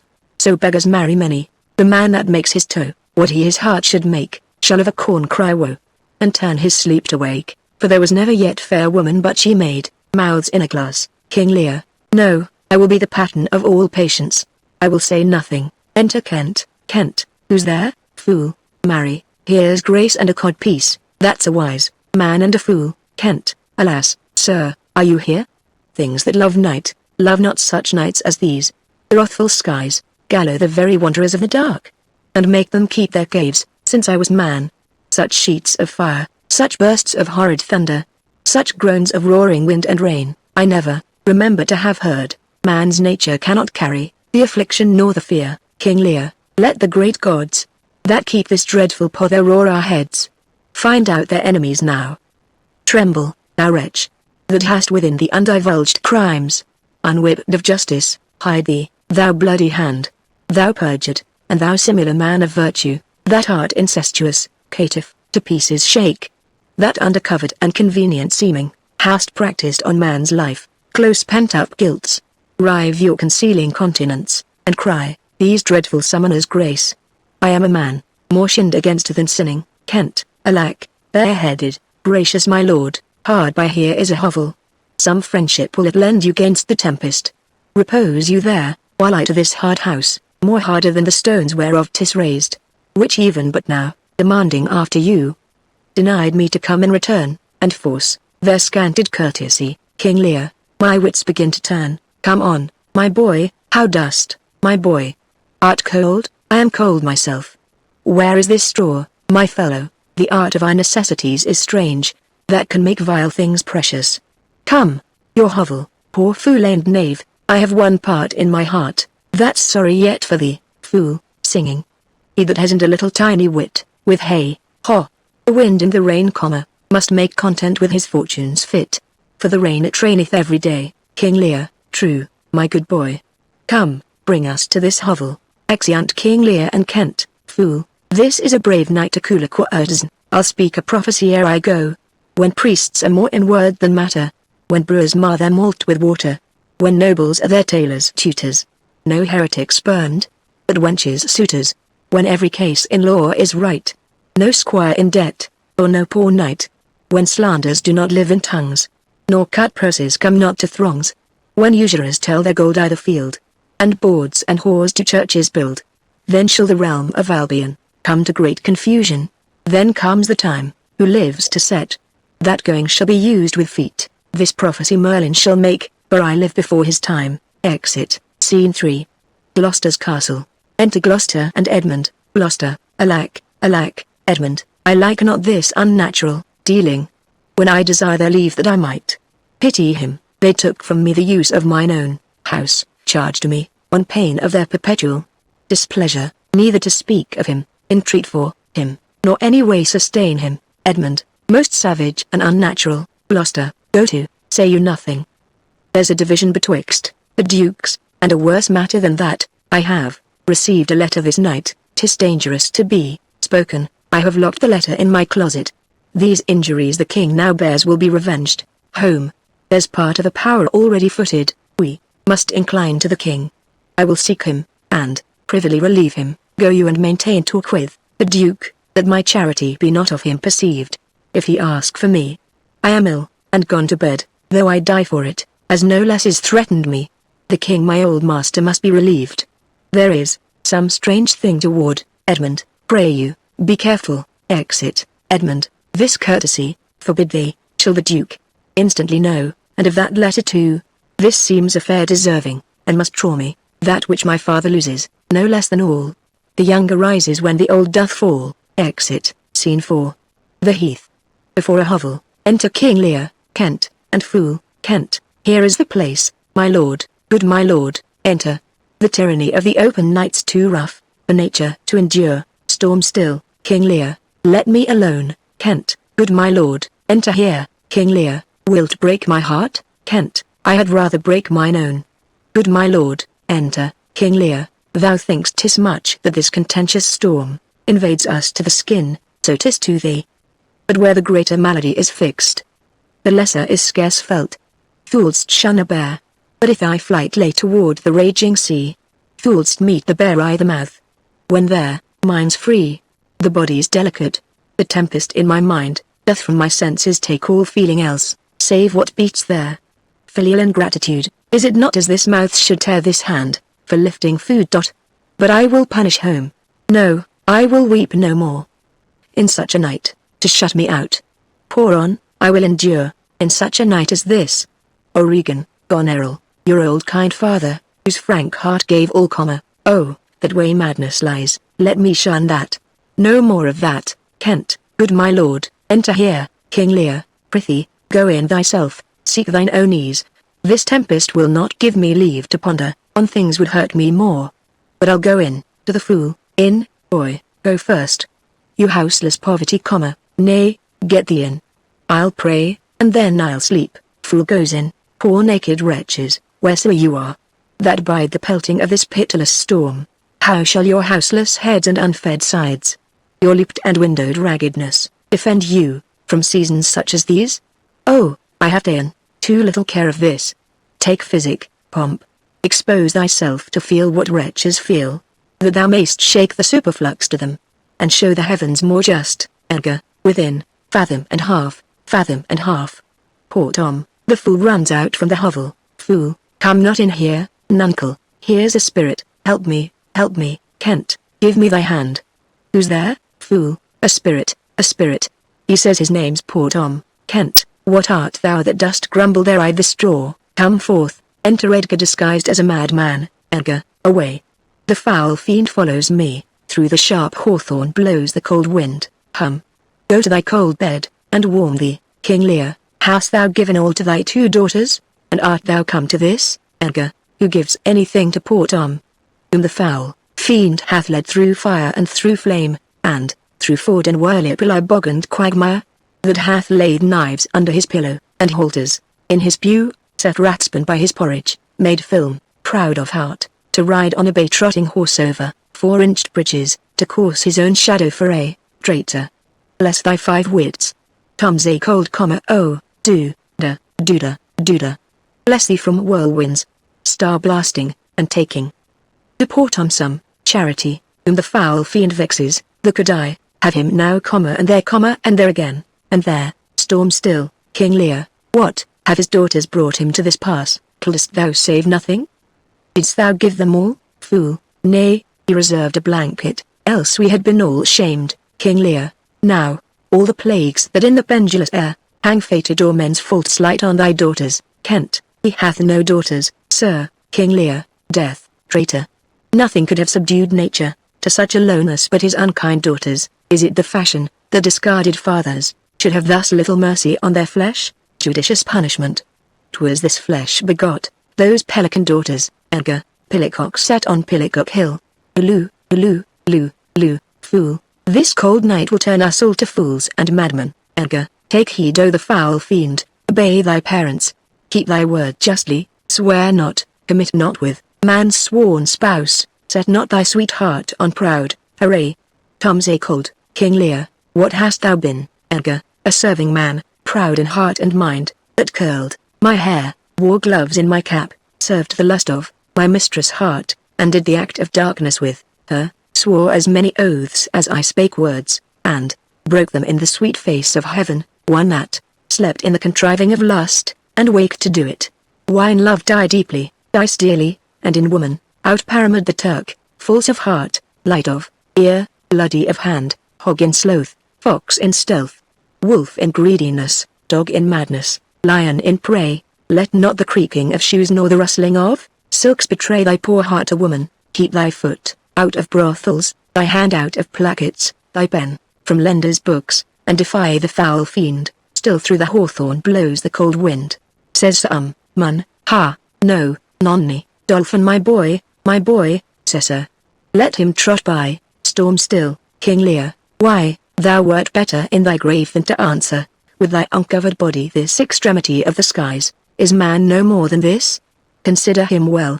Thou, owest the worm no silk, the beast no hide, the sheep no wool, the cat no perfume. Ha! Here's 3 on, s a sophisticated. Thou art the thing itself. Unaccommodated man is no more but such a poor bear. Forked animal as thou art. Off, you lendings, come unbutton here, tearing off his clothes. Fool, prithee, nuncle, be contented, 'tis a naughty night, to swim in. Now a little fire in a wild field were, like an old lecher's heart, a small spark, all there, rest on's body cold. Look, here comes a walking fire, enter Gloucester, with a torch. Edgar, this is the foul fiend Flibberty-Gibbet, he begins, at curfew, and walks till the first cock, he gives, the web and the pin, squints the eye, and makes their hare lip, mildews the white wheat, and hurts their poor creature of earth, with hold-footed thrice the old. He met the nightmare, and her ninefold, bid her alight, and her troth plight, and, roint thee, witch, roint thee, Kent, how fares your grace, King Lear, what's he, Kent, who's there? What is't you seek, Gloucester, what are you there? Your name's, Edgar, poor Tom, that eats the swimming frog, the toad, the tadpole, the walnut and the water, in the fury of his heart, when the foul fiend rages, eats cow dung for salads, swallows the old rat and the ditch dog, drinks the green mantle of their standing pool, who is whipped from tithing to tithing, and stock punished, and imprisoned, who hath had 3 suits to his back, 6 shirts to his body, horse to ride, and weapon to wear. But mice and rats, and such small deer, have been Tom's food for 7 long year. Beware my follower. Peace, Smilkin, peace, thou fiend, Gloucester. What, hath your grace no better company, Edgar? The Prince of Darkness is a gentleman. Modo he's called, and me you, Gloucester, our flesh and blood is grown so vile, my lord, that it doth hate what gets it, Edgar. Poor Tom's a cold, Gloucester, go in with me, my duty cannot suffer, to obey in all your daughter's hard commands, though their injunction be to bar my doors, and let this tyrannous night take hold upon you. Yet have I ventured to come seek you out, and bring you where both fire and food is ready. King Lear, first let me talk with this philosopher. What is the cause of thunder, Kent? Good my lord, take his offer, go into the house. King Lear, I'll talk a word with the same learned Theban. What is your study, Edgar? How to prevent the fiend, and to kill vermin. King Lear, let me ask you one word in private. Kent, importune him once more to go, my lord. His wits begin to unsettle. Gloucester, canst thou blame him? Storm still, his daughters seek his death. Ah, the good Kent, he said it would be thus. Poor banished man, thou say'st the king grows mad. I'll tell thee, friend, I am almost mad myself. I had a son, now outlawed from my blood, he sought my life. But lately, very late, I loved him, friend, no father his son dearer. Truth to tell thee, the grief hath crazed my wits. What a night's this, I do beseech your grace, King Lear, oh, cry your mercy, sir, noble philosopher, your company, Edgar. Tom's a cold, Gloucester, in, fellow, there, into the hovel, keep thee warm. King Lear, come let's in all. Kent, this way, my lord. King Lear, with him. I will keep still with my philosopher. Kent, good my lord, soothe him, let him take the fellow. Gloucester, take him you on. Kent, sirrah, come on, go along with us. King Lear, come, good Athenian. Gloucester, no words, hush, Edgar. Child Roland to the dark tower came. His word was still comify, for, infam. I smell the blood of a British man. Exeunt, scene v. Gloucester's castle, enter Cornwall and Edmund. Cornwall, I will have my revenge ere I depart his house. Edmund, how, my lord, I may be censured, that nature thus gives way to loyalty. Something fears me to think of. Cornwall, I now perceive, it was not altogether your brother's evil disposition made him seek his death, but a provoking merit, set a work by a reprovable badness in himself. Edmund, how malicious is my fortune, that I must repent to be just. This is the letter he spoke of, which approves him an intelligent party to the advantages of France, O heavens! That this treason were not. Or not either detector, Cornwall, O with me to the Duchess, Edmund, if the matter of this paper be certain, you have, mighty business in hand, Cornwall, true or false, it hath made the Earl of Gloucester. Seek out where thy father is, that he may be ready for our apprehension. Edmund, aside, if I find him comforting the king, it will stuff his suspicion more fully. I will persevere in my course of loyalty, though the conflict be sore. Between that and my blood, Cornwall, I will lay trust upon thee, and thou shalt find a dearer father in my love. Exeunt, scene vi. A chamber in a farmhouse adjoining the castle. Enter Gloucester, King Lear, Kent, Fool, and Edgar. Gloucester, here is better than the open air, take it, thankfully. I will piece out the comfort with what addition I can. I will not be long from you, Kent. All the power of his wits have given way to his impatience. The gods reward your kindness. Exit Gloucester. Edgar, Frateretto calls me, and tells me, Nero is an angler in the lake of darkness. Pray, innocent, and beware the foul fiend. Fool, prithee, nuncle, tell me whether a madman be a gentleman or a yeoman. King Lear, a king. Fool, no, he's a yeoman that has a gentleman to his son. For he's a mad yeoman that sees his son a gentleman before him. King Lear, to have 1,000 with red burning spits come hissing in upon them. Edgar, the foul fiend bites my back. Fool, he's mad that trusts in the tameness of a wolf, a horse's health, a boy's love, or a whore's oath. King Lear, it shall be done. I will arraign them straight. To Edgar, come, sit thou here, most learned justicer. To the fool, thou, sapient sir, sit here. Now, you she-foxes, Edgar. Look, where he stands and glares. Wantest thou eyes at trial, madam? Come o'er the bourne, Essie, to me, fool, her boat hath a leak, and she must not speak. Why she dares not come over to thee, Edgar? The foul fiend haunts poor Tom in the voice of a nightingale. Hopped and scries in Tom's belly for 2, white herring. Croak not, black angel, I have no food for thee. Kent, how do you, sir? Stand you not so amazed. Will you lie down and rest upon the cushions? King Lear, I'll see their trial first. Bring in the evidence. To Edgar, thou robed man of justice, take thy place. To the fool, and thou, his yoke fellow of equity, bench by his side. To Kent, you're o' the commission. Sit you too, Edgar, let us deal justly. Sleepest or wakest thou, jolly shepherd? Thy sheep in the corn. And for one blast of thy minikin mouth, thy sheep shall take no harm. Purr. The cat is grey, King Lear, arraign her first. 'Tis Goneril. I here take my oath before this honourable assembly. She kicked the poor king her father. Fool, come hither, mistress. Is your name Goneril? King Lear, she cannot deny it. Fool, cry you mercy, I took you for a joint stool. King Lear, and here's another, whose warped looks proclaim what store her heart is made on. Stop her there. Arms, sword, fire. Corruption in the place. False justicer, why hast thou let her escape? Edgar, bless thy 5 wits. Kent, O pity. Sir, where is the patience now, that thou so oft have boasted to retain? Edgar, aside, my tears begin to take his part so much. They'll mar my counterfeiting. King Lear, the little dogs and all, Dre, Blanche, and, sweetheart, see, they bark at me. Edgar, Tom will throw his head at them. Avaunt, who curs, be thy mouth or black or white. Tooth that poisons if it bite. Mastiff, greyhound, mongrel grim. Hound or spaniel, rook or lime. Or bobtail tyke or trundle tail. Tom will make them weep and wail.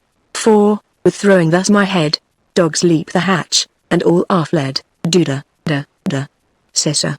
Come, march to wakes and fairs and market towns. Poor Tom, thy horn is dry. King Lear, then let them anatomize Regan, see what breeds about her heart. Is there any cause in nature that makes these hard hearts? To Edgar, you, sir, I entertain for one of my 100, only I do not like the fashion of your garments. You will say they are Persian attire, but let them be changed. Kent, now, good my lord, lie here and rest a while. King Lear, make no noise, draw the curtains. So. We'll go to supper early morning. So, fool, and I'll go to bed at noon. Re-enter Gloucester. Gloucester, come hither, friend, where is the king my master? Kent, here, sir, but trouble him not, his wits are gone. Gloucester, good friend, I prithee, take him in thy arms. I have o'erheard a plot of death upon him. There is a litter ready, lay him in tea, and drive towards Dover, friend, where thou shalt meet, both welcome and protection. Take up thy master. If thou shouldst dally half an hour, his life, with thine, and all that offer to defend him, stand in assured loss, take up, and follow me, it will to some provision, give thee quick conduct, Kent, oppressed nature sleeps. This rest might yet have balmed thy broken senses, which, if convenience will not allow, stand in hard cure, to the fool, come, help to bear thy master. Thou must not stay behind, Gloucester, come, away, exeunt all but Edgar, when we are betters see bearing our woes. We scarcely think our miseries are foes, who alone suffers most either mind, leaving free things and happy shows behind. But then the mind much sufferance doth o'ership, when grief hath mates, and bearing fellowship, how light and portable my pain seems now, when that which makes me bend makes the king bow. He childed as I fathered. Tom, away, mark the high noises, and thyself bewray, when false opinion, whose wrong thought defiles thee, in thy just proof, repeals and reconciles thee. What will happen more tonight? Safe scape the king, lurk, exit, scene 7. Gloucester's castle, enter Cornwall, Regan, Goneril, Edmund, and servants. Cornwall, post speedily to my lord your husband, show him this letter, the army of France is landed. Seek out the villain Gloucester, exeunt some of the servants. Regan, hang him instantly. Goneril, pluck out his eyes. Cornwall, leave him to my displeasure. Edmund, keep you our sister company. The revenges we are bound to take upon your traitorous further are not fit for your beholding. Advise the Duke, where you're going, to a most festinate preparation. We are bound to there, like. Our posts shall be swift and intelligent, betwixt us. Farewell, dear sister, farewell, my Lord of Gloucester. Enter Oswald. How now? Where's the king? Oswald, my Lord of Gloucester hath conveyed him hence. Some 5 or 36 of his knights, hot questrists after him, met him at gate, who, with some other of the lord's dependents, are gone with him towards Dover, where they boast to have well-armed friends. Cornwall, get horses for your mistress. Goneril, farewell, sweet lord, and sister. Cornwall, Edmund, farewell, exeunt Goneril, Edmund, and Oswald. Go seek the traitor Gloucester, pinion him like a thief, bring him before us. Exeunt other servants. Though well we may not pass upon his life, without the form of justice, yet our power shall do a courtesy to our oath, which men may blame, but not control. Who's there? The traitor? Enter Gloucester, brought in by 2 or 3. Regan, ingrateful fox. 'Tis he. Cornwall, bind fast his corky arms. Gloucester, what mean your graces? Good my friends, consider, you are my guests, do me no foul play. Friends, Cornwall, bind him, I say. Servants, bind him. Regan, hard. O filthy traitor. Gloucester, unmerciful lady as you are, I'm none. Cornwall, to this chair bind him.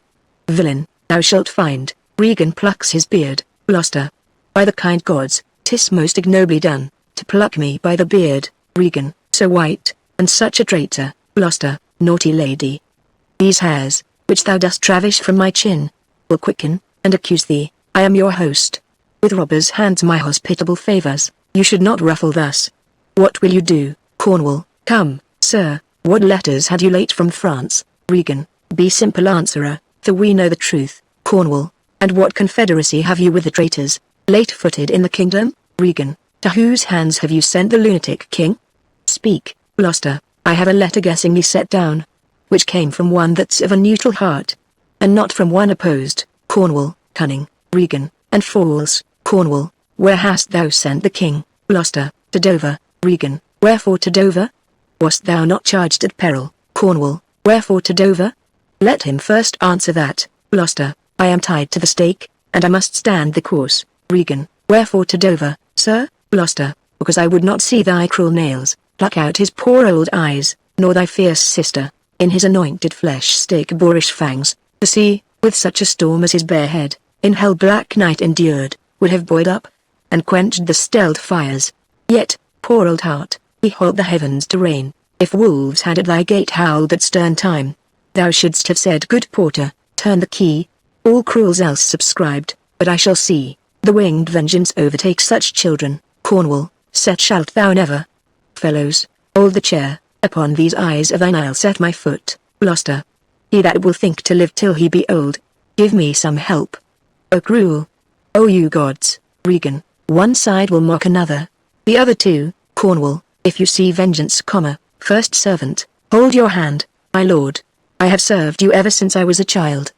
But better service have I never done you, than now to bid you hold, Regan. How now, you dog, first servant, if you did wear a beard upon your chin, I'd shake it on this quarrel. What do you mean, Cornwall, my villain? They draw and fight, first servant. Nay, then, come on, and take the chance of anger, Regan, give me thy sword. A peasant stand up thus, takes a sword, and runs at him behind, first servant. Oh, I am slain. My lord, you have one eye left, to see some mischief on him. Oh, dies, Cornwall, lest it see more. Prevent it. Out, vile jelly, where is thy lustre now, Gloucester, all dark and comfortless? Where's my son Edmund? Edmund, enkindle all the sparks of nature. To quit this horrid act, Regan, out, treacherous villain, thou call'st on him that hates thee, it was he, that made the overture of thy treasons to us. Who is too good to pity thee, Gloucester, oh my follies. Then Edgar was abused, kind gods, forgive me that, and prosper him, Regan, go thrust him out at gates, and let him smell his way to Dover. Exit one with Gloucester. How is't, my lord? How look you, Cornwall? I have received a hurt, follow me, lady, turn out that eyeless villain, throw this slave upon the dunghill. Regan, I bleed apace. Untimely comes this hurt, give me your arm. Exit Cornwall, led by Regan, second servant. I'll never care what wickedness I do, if this man come to good, third servant, if she live long, and in the end meet the old course of death. Women will all turn monsters, second servant, let's follow the old earl, and get the bedlam, to lead him where he would. His roguish madness, allows itself to anything, third servant, go thou, I'll fetch some flax and whites of eggs, to apply to his bleeding face. Now, heaven help him. Exeunt severally, Act 4, Scene I. The heath, enter Edgar, yet better thus, and known to be contemned, than still contemned and flattered. To be worst, the lowest and the most dejected thing of fortune. Stand still in esperance, lives not in fear. A lamentable change is from the best. The worst returns to laughter. Welcome, then, thou unsubstantial air that I embrace, the wretch that thou hast blown unto the worst, owes nothing to thy blasts. But who comes here? Enter Gloucester, led by an old man, my father, poorly led? World, O world! But that thy strange mutations make us hate thee. Thou would not yield to age, old man. Oh, my good lord, I have been your tenant, and your father's tenant, these 80 years, Gloucester. Away, get thee away, good friend, be gone. Thy comforts can do me no good at all. Thee they may hurt, old man. Alack, sir, you cannot see your way, Gloucester. I have no way, and therefore want no eyes. I stumbled when I saw, for oft 'tis seen, our means secure us, and our mere defects prove our commodities. O dear son Edgar, the food of thy abused father's wrath, might I but live to see thee in my touch. I'd say I had eyes again, old man. How now? Who's there? Edgar, aside. O gods! Whoist can say I am at the worst? I am worse than e'er I was, old man. 'Tis poor mad Tom. Edgar, aside, and worse I may be yet. The worst is not, so long as we can say this is the worst, old man. Fellow, where goest, Gloucester? Is it a beggar man, old man? Madman and beggar too, Gloucester. He has some reason, else he could not beg. By the last night's storm I such a fellow saw, which made me think a man a worm. My son came then into my mind, and yet my mind was then scarce friends with him. I have heard more since, as flies to wanton boys, are we to the gods. They kill us for their sport. Edgar, aside, how should this be? Bad is the trade that must play fool to sorrow, angering itself and others. Bless thee, master, Gloucester. Is that the naked fellow, old man? My lord, Gloucester. Then, prithee, get thee gone. If, for my sake, thou wilt to take us hence a mile or twain, by the way toward Dover, do it for ancient love, and bring some covering for this naked soul, who I'll entreat to lead me, old man. Alack, sir, he is mad, Gloucester. 'Tis the time's plague, when madmen lead the blind. Do as I bid thee, or rather do thy pleasure. Above the rest, be gone, old man. I'll bring him the best peril that I have. Come on't what will. Exit, Gloucester. Sirrah, naked fellow, Edgar, poor Tom's a cold, aside, I cannot do a bit further, Gloucester, come hither, fellow, Edgar, aside, and yet I must bless thy sweet eyes, they bleed, Gloucester, know'st thou the way to Dover, Edgar, both stile and gate, horseway and footpath. Poor Tom hath been scared out of his good wits, bless thee, good man's son, from the foul fiend. 5 fiends have been in poor Tom at once, of lust, as, Obedicut, Hobbididance, Prince of Dumbness, Muyu, of stealing, Modo, of murder, Flippity-gibbet, of mopping and mowing, who since possesses chambermaids, and waiting women. So, bless thee, Master, Gloucester, here, take this purse, thou whom the heavens plagues, have humbled to all strokes, that I am wretched, makes thee the happier, heavens, deal so still, let the superfluous and lust-dieted man, that slaves your ordinance, that will not see, because he doth not feel your power quickly. So distribution should undo excess, and each man have enough. Dost thou know Dover, Edgar? Master, Gloucester, there is a cliff, whose high and bending head, looks fearfully in the confined deep. Bring me but to the very brim of it, and I'll repair the misery thou dost bear, with something rich about me, from that place, I shall no leading need, Edgar, give me thy arm. Poor Tom shall lead thee, exeunt. Scene 2. Before Albany's palace, enter Goneril and Edmund. Goneril, welcome, my lord, I marvel our mild husband, not met us on the way. Enter Oswald. Now, where's your master, Oswald? Madame, within, never man so changed. I told him of the army that was landed. He smiled at it. I told him you were coming. His answer was the worse, of Gloucester's treachery, and of the loyal service of his son. When I informed him, then he called me sot, and told me I had turned the wrong side out. What most he should dislike seems pleasant to him. What like, offensive, Goneril, to Edmund, then shall you go no further. It is the cowish terror of his spirit, that dares not undertake, he'll not feel wrongs, which tie him to an answer. Our wishes on the way, may prove effects. Back, Edmund, to my brother. Hasten his musters and conduct his powers. I must change arms at home, and give the distaff, into my husband's hands. This trusty servant, shall pass between us, ere long you are like to hear, if you dare venture in your own behalf, a mistress's command. Wear this, spare speech. Giving a favour, decline your head, this kiss, if it durst speak, would stretch thy spirits up into the air. Conceive, and fare thee well, Edmund. Yours in the ranks of death, Goneril, my most dear Gloucester. Exit Edmund. Oh, the difference of man and man, to thee a woman's services are due. My fool usurps my body, Oswald. Madame, here comes my lord. Exit. Enter Albany. Goneril, I have been worth the whistle. Albany, oh Goneril, you are not worth the dust which the rude wind blows in your face. I fear your disposition. That nature, which contemns its origin, cannot be bordered certain in itself. She that herself will sliver and disbranch, from her material sap, perforce must wither, and come to deadly use. Goneril, no more, the text is foolish. Albany, wisdom and goodness to the vile seem vile. Filths savour by themselves. What have you done, tigers, not daughters, what have you performed, a father, and a gracious aged man, whose reverence even the head-lugged bear would lick? Most barbarous, most degenerate. Have you madded? Could my good brother suffer you to do it? A man, a prince, by him so benefited, if that the heavens do not their visible spirits send quickly down to tame these vile offences, it will come. Humanity must perforce prey on itself, like monsters of the deep. Goneril, milk-livered man, that bear'st a cheek for blows, a head for wrongs, who hast not in thy brows an eye discerning, thine honour from thy suffering, that not know'st. Fools do those villains pity who are punished, ere they have done their mischief. Where's thy drum? France spreads his banners in our noiseless land. With plumed helm thy slayer begins threats, whiles thou, a moral fool, sit'st still, and Christ, alack, why does he so? Albany, see thyself, devil, proper deformity seems not in the fiend, so horrid as in woman. Goneril, O vain fool, Albany, thou changed and self-governed thing, for shame. Be monster not thy feature. Regret my fitness, to let these hands obey my blood. They are apartment enough to dislocate and tear thy flesh and bones, how thou art a fiend.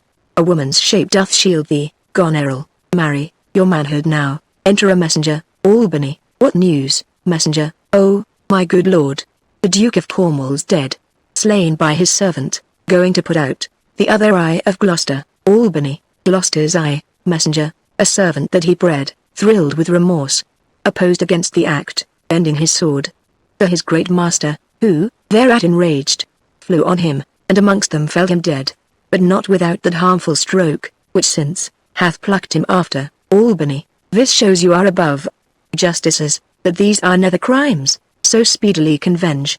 But, O poor Gloucester, lost he his other eye? Messenger, both, my lord. This letter, madam, craves a speedy answer. 'Tis from your sister, Goneril. Aside, one way I like this well, but being widows, and my Gloucester with her, may all the building in my fancy pluck, upon my hateful life, another way.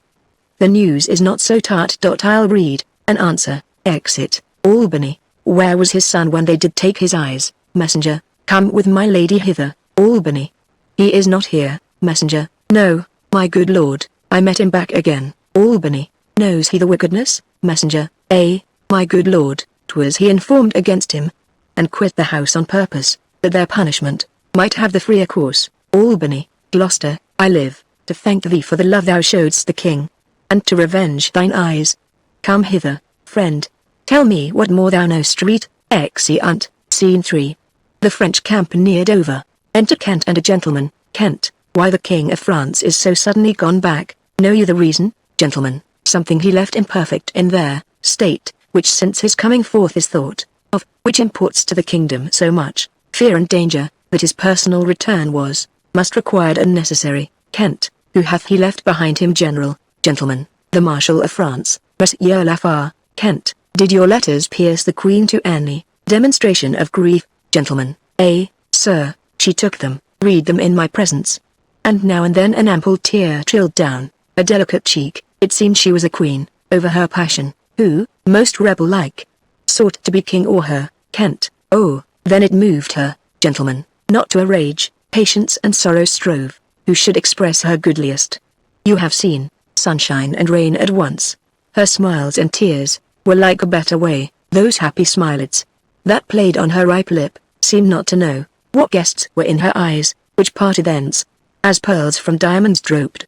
In brief, sorrow would be a rarity most beloved, if all could so become it. Kent, made she no verbal question? Gentleman, faith, once or twice she heaved the name of father, pantingly forth, as if it pressed her heart.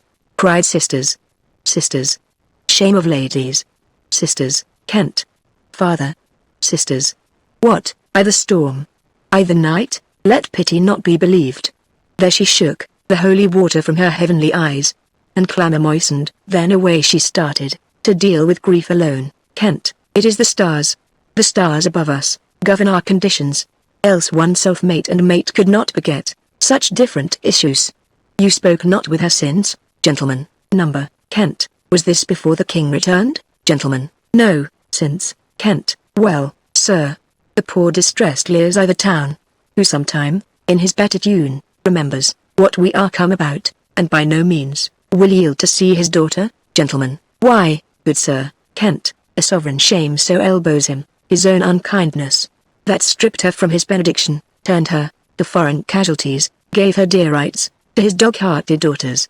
These things sting his mind so venomously, that burning shame detains him from Cordelia. Gentleman, alack, poor gentleman. Kent, of Albany's and Cornwall's powers you heard not? Gentleman, 'tis so, they are afoot. Kent, well, sir, I'll bring you to our master Lear, and leave you to attend him. Some dear cause will in concealment wrap me up a while. When I am known aright, you shall not grieve, lending me this acquaintance. I pray you, go along with me. Exeunt, Scene 4. The same. A tent. Enter, with drum and colours, Cordelia, doctor, and soldiers. Cordelia, alack, 'tis he. Why, he was met even now, as mad as the vexed sea, singing aloud, crowned with rank fumiter and furrow weeds, with burdocks, hemlock, nettles, cuckoo flowers, darnel, and all the idle weeds that grow in our sustaining corn. A sentry send forth, search every acre in the high-grown field, and bring him to our eye. Exit an officer. What can man's wisdom in the restoring his bereaved sense? He that helps him take all my outward worth. Doctor, there is means. Madame, our foster nurse of nature is repose, the which he lacks, that to provoke in him are many simples operative, whose power will close the eye of anguish. Cordelia, all blessed secrets all you unpublished virtues of the earth. Spring with my tears. Be aidant and remediate, in the good man's distress. Seek for him, lest his ungoverned rage dissolve the life that wants the means to lead it. Enter a messenger, news. Madame, the British powers are marching hitherward. Cordelia, 'tis known before, our preparation stands, in expectation of them. O dear father, it is thy business that I go about, therefore great France, my mourning and important tears hath pitied, no blown ambition doth our arms incite. But love, dear love, and our aged father's right, soon may I hear and see him. Exeunt. Scene V. Gloucester's castle. Enter Regan and Oswald. Regan, but are my brother's powers set forth? Oswald, Madame. Regan, himself in person the, Oswald. Madame, with much ado. Your sister is the better soldier. Regan, Lord Edmund spake not with your lord at home? Oswald, no. Madame. Regan, what might import my sister's letter to him? Oswald, I know not, lady. Regan, faith, he is posted hence on serious matter. It was great ignorance, Gloucester's A's being out. To let him live, where he arrives he moves. All hearts against us. Edmund, I think, is gone. In pity of his misery, to dispatch his knighted life, moreover, to descry the strength o' the enemy. Oswald, I must needs after him. Madame, with my letter. Regan, our troops set forth tomorrow. Stay with us. The ways are dangerous. Oswald, I may not. Madame, my lady charged my duty in this business. Regan, why should she write to Edmund? Might not you transport her purposes by word? Belike something I know not what. I'll love thee much. Let me unseal the letter. Oswald, Madame, I had rather. Regan, I know your lady does not love her husband. I am sure of that, and at her late being here, she gave strange elades and most speaking looks to noble Edmund. I know you are of her bosom. Oswald, Madam. Regan, I speak in understanding. You are, I note. Therefore I do advise you, take this note. My lord is dead, Edmund and I have talked. And more convenient is he for my hand, than for your lady's. You may gather more, if you do find him, pray you, give him this.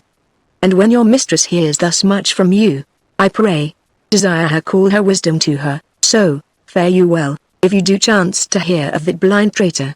Preferment falls on him that cuts him off. Oswald, would I could meet him? Madame, I should show, what party I do follow. Regan, fare thee well. Exeunt. Scene Vi. Fields near Dover. Enter Gloucester, and Edgar dressed like a peasant. Gloucester, when shall we come to the top of that same hill? Edgar, you do climb up it now, look, how we labour. Gloucester, methinks the ground is even. Edgar, horrible steep. Hark, do you hear the sea? Gloucester, no, truly. Edgar, why, then, your other senses grow imperfect, by your eyes' anguish. Gloucester, so may it be, indeed. Methinks thy voice is altered, and thou speak'st in better phrase and matter than thou didst. Edgar, you're much deceived, in nothing am I changed, but in my garments. Gloucester, methinks you're better spoken. Edgar, come on, sir, here's the place, stand still. How fearful, and dizzy 'tis, to cast one's eyes so low. The crows and choughs that wing the midway air, show scarce so gross as beetles. Halfway down, hangs one that gathers samphire. Dreadful trade, methinks he seems no bigger than his head. The fishermen, that walk upon the beach, appear like mice, and yond tall anchoring bark, diminished to her cock, a boy, almost too small for sight. The murmuring surge, that on the unnumbered idle pebbles chafes, cannot be heard so high. I'll look no more, lest my brain turn, and the deficient sight topple down headlong. Gloucester, set me where you stand. Edgar, give me your hand. You are now within a foot of the extreme verge, for all beneath the moon, would I not leap upright. Gloucester, let go my hand. Here, friend, another purse, in it a jewel, well worth a poor man's taking. Fairies and gods, prosper it with thee. Go thou farther off. Bid me farewell, and let me hear thee going. Edgar, now fare you well, good sir. Gloucester, with all my heart. Edgar, why I do trifle thus with his despair, is done to cure it. Gloucester, kneeling, O you mighty gods, this world I do renounce, and, in your sights, shake patiently my great affliction off. If I could bear it longer, and not fall, to quarrel with your great opposeless wills, my snuff and loathed part of nature should burn itself out. If Edgar live, oh, bless him, Now, fellow, fare thee well. He falls forward. Edgar, gone, sir, farewell, and yet I know not how conceit may rob the treasury of life, when life itself yields to the theft. Had he been where he thought, by this, had thought been past, alive or dead? Ha, you sir. Friend. Hear you, sir. Speak, thus might he pass indeed, yet he revives. What are you, sir? Gloucester. Away, and let me die, Edgar. Hadst thou been aught but gossamer, feathers, air, so many fathom down precipitating, foodst shivered like an egg, but thou dost breathe. Hast heavy substance, bleedst not, speakst, art sound, 10 masts at each make not the altitude, which thou hast perpendicularly fell. Thy life's a miracle. Speak yet again, Gloucester. But have I fallen, or no, Edgar, from the dread summit of this chalky bourne? Look up a height, the shrill-gorged lark so far, cannot be seen or heard, do but look up, Gloucester. Alack, I have no eyes, is wretchedness deprived that benefit? To end itself by death? 'Twas yet some comfort, when misery could beguile the tyrant's rage, and frustrate his proud will. Edgar, give me your arm. Up, so. How is he? Feel you your legs? You stand, Gloucester, too well, Edgar. This is above all strangeness, upon the crown o' the cliff. What thing was that, which parted from you, Gloucester, a poor unfortunate beggar, Edgar? As I stood here below, methought his eyes were 2 full moons. He had 1,000 noses. Horns whelked and waved like the enriched sea. It was some fiend. Therefore, thou happy father, think that the clearest gods, who make the honours of men's impossibilities, have preserved thee, Gloucester. I do remember now. Henceforth I'll bear affliction till it do cry out itself, enough, enough, and die. That thing you speak of, I took it for a man, often to'd say. A fiend. A fiend. He led me to that place, Edgar. Bear free and patient thoughts. But who comes here? Enter King Lear, fantastically dressed with wild flowers. The safer sense will ne'er accommodate his master thus. King Lear. No, they cannot touch me for coining. I am their king himself, Edgar. O thou side-piercing sight, King Lear. Nature's above art in that respect. There's your press money. That fellow handles his bow like a crow-keeper. Draw me a clothier's yard. Look. Look, a mouse. Peace, peace, this piece of toasted cheese will do tea. There's my gauntlet, I'll prove it on a giant. Bring up the brown bills. Oh, well, flown, bird. I the clout, Hugh, give the word, Edgar. Sweet marjoram, King Lear, pass, Gloucester. I know that voice, King Lear, ha. Gone Errol, with a white beard. They flattered me like a dog, and told me I had white hairs in my beard ere the black ones were there. To say A, and no to everything that I said! A and no, too, was no good divinity. When the rain came to wet me once, and the wind to make me chatter, when the thunder would not peace at my bidding, there I found them, there I smelt them out. Go to, they are not men o' their words, they told me I was every thing. 'Tis a lie, I am not acre-proof, Gloucester. The trick of that voice I do well remember. Is he not the king, King Lear? Every inch a king. When I do stare, see how the subject quakes. I pardon that man's life. What was thy cause? Adultery? Thou shalt not die for adultery. Number, the wren goes to tea, and the small gilded fly does lecher in my sight. Let copulation thrive, for Gloucester's bastard son was kinder to his father than my daughters. Got tween the lawful sheets, to tea, luxury, pell-mell. For I lack soldiers. Behold yond simpering dame, whose face between her forks presages snow. That minces virtue, and does shake the head, to hear of pleasure's name.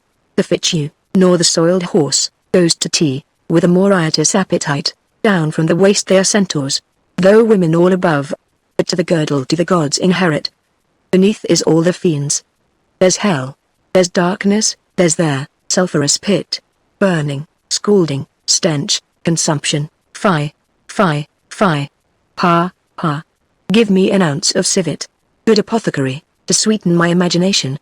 There's money for thee, Gloucester. Oh, let me kiss that hand, King Lear, let me wipe it first. It smells of mortality, Gloucester, O ruined piece of nature. This great world shall so wear out to naught. Dost thou know me, King Lear? I remember thine eyes well enough. Dost thou squiny at me? No, do thy worst, blind Cupid. I'll not, love. Read thou this challenge, mark but there. penning of it, Gloucester, were all the letters sons, I could not see one, Edgar, I would not take this from report, it is. And my heart breaks at it, King Lear, read, Gloucester, what, with the case of eyes, King Lear, oh, ha, are you there with me? No eyes in your head, nor no money in your purse.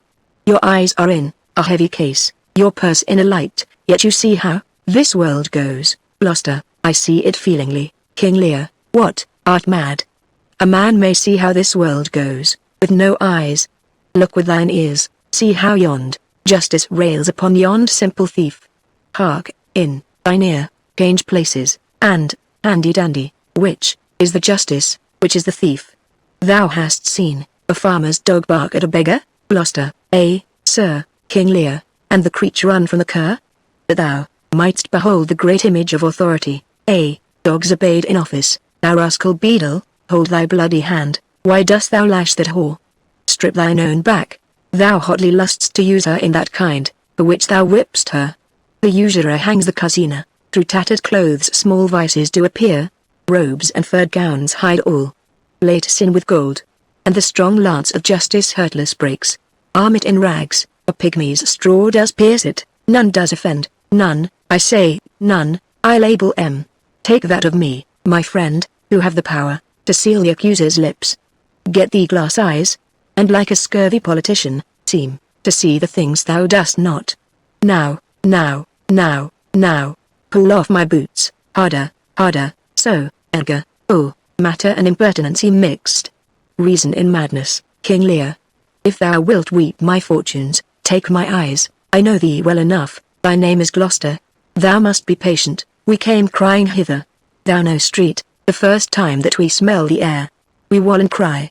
I will preach to thee, mark, Gloucester, alack the day, King Lear, when we are born, we cry that we are come to this great stage of fools, this a good block. It were a delicate stratagem, to shoe a troop of horse with felt, I'll put tea in proof. And when I have stood upon these sons-in-law, then, kill. Enter a gentleman, with attendants, gentlemen, oh, here he is, lay hand upon him. Sir, your most dear daughter, King Lear, no rescue? What, a prisoner?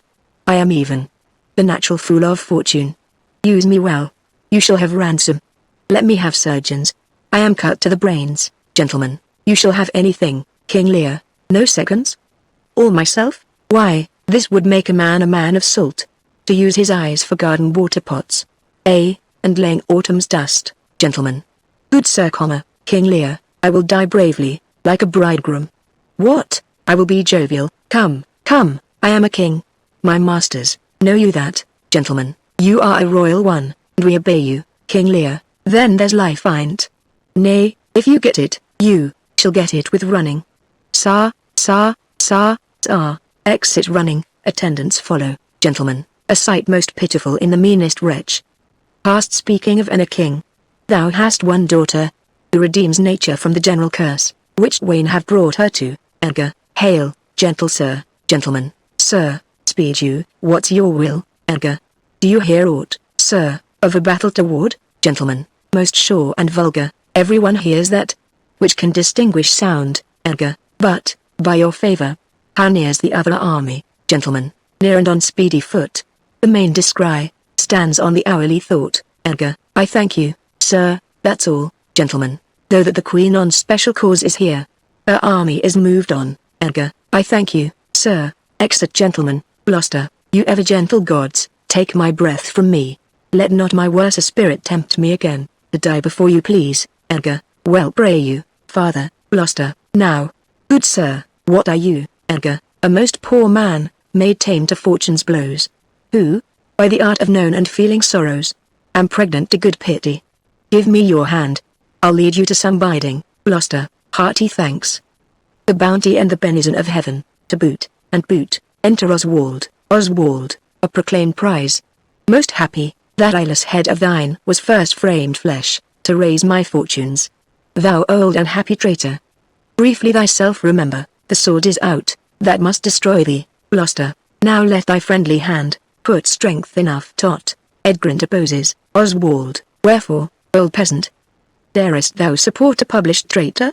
Hence, lest that the infection of his fortune take, like hold on thee. Let go his arm, Edgar, chill not let go, sir, without further occasion. Oswald, let go, slave, or thou dost, Edgar, good gentleman, go your gate, and let poor Volk pass. And chud Harbin swaggered out of my life. Tud not Harbin so long as 'tis by a fortnight, nay, come not near th old man, keep out, Chavor, ye, or I's try whether your costard or my ballow be, the harder, chill be plain with you, Oswald, out, dunghill, Edgar, chill pick your teeth, sir, come, no matter for, your foins, they fight, and Edgar knocks him down. Oswald, slave, thou hast slain me, villain, take my purse. If ever thou wilt thrive, bury my body. And give the letters which thou find'st about me, to Edmund Earl of Gloucester, seek him out, upon the British party. Oh, untimely death, dies, Edgar, I know thee well, a serviceable villain. As duteous to the vices of thy mistress, as badness would desire, Gloucester, what, is he dead, Edgar? Sit you down, father, rest you, let's see these pockets. The letters that he speaks of, may be my friend's. He's dead, I am only sorry, he had no other deaths man. Let us see. Leave, gentle wax, and, manners, blame us not. To know our enemies' minds, well drip their hearts. Their papers, is more lawful, reads, let our reciprocal vows be remembered. You have, many opportunities to cut him off, if your will, want not, time and place will be fruitfully offered. There is nothing done, if he return the conqueror. Then am I the prisoner, and his bed my goal, from the loathed warmth whereof deliver me, and supply, the place for your labor, your wife, so I would say, affectionate servant. Goneril, O undistinguished space of woman's will, a plot upon her virtuous husband's life. And the exchange my brother. Here, in the sands, thee I'll rake up, the post unsanctified, of murderous lechers, and in the machime, with this ungracious paper strike the sight, of the death-practised duke, for him 'tis well, that of thy death and business I can tell, Gloucester. The king is mad, how stiff is my vile sense, that I stand up, and have ingenious feeling, of my huge sorrows. Better I would distract, so should my thoughts be severed from my griefs, and woes by wrong imaginations lose, the knowledge of themselves. Edgar, give me your hand. Drum far off, methinks, I hear the beaten drum. Come, father, I'll bestow you with a friend. Exeunt, Scene 7. A tent in the French camp. Lear on a bed asleep.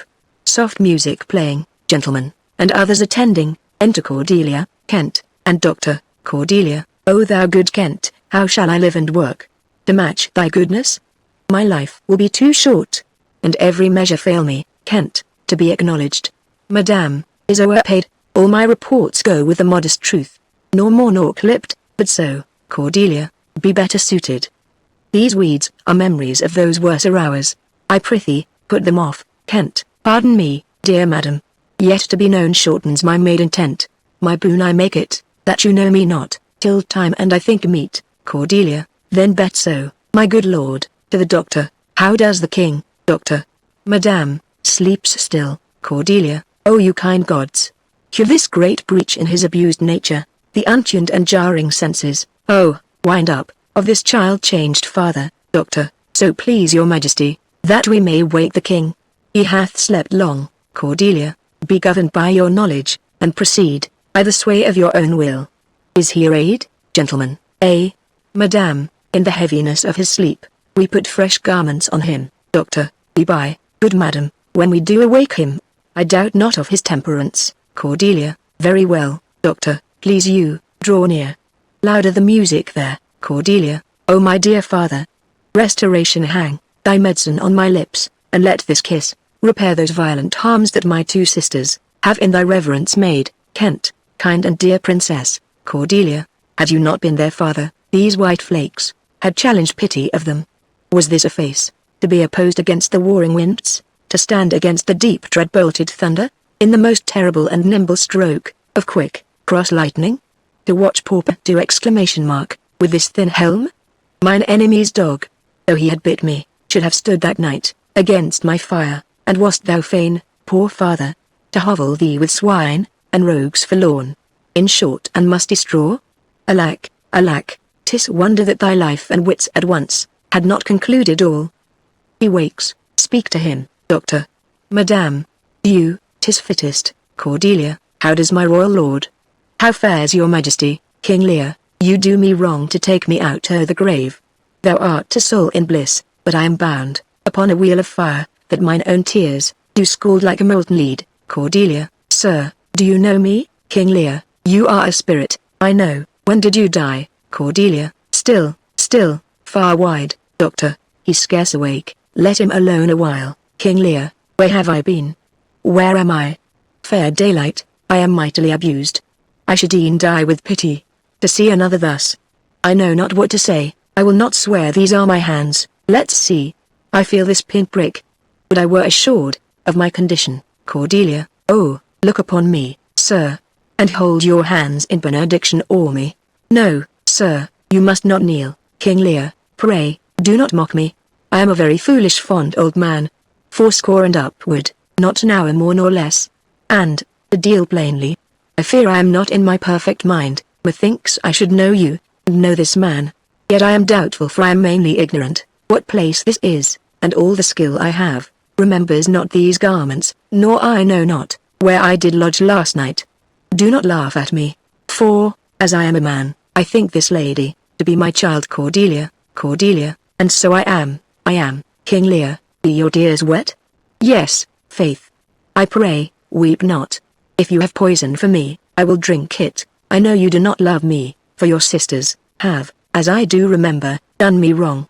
You have some cause, they have not, Cordelia. No cause, King Lear. Am I in France, Kent, in your own kingdom, sir? King Lear, do not abuse me, doctor, be comforted, good madam. The great rage, you see, is killed in him, and yet it is danger, to make him even o'er the time he has lost. Desire him to go in, trouble him no more, till further settling. Cordelia, wilt please your highness walk? King Lear, you must bear with me.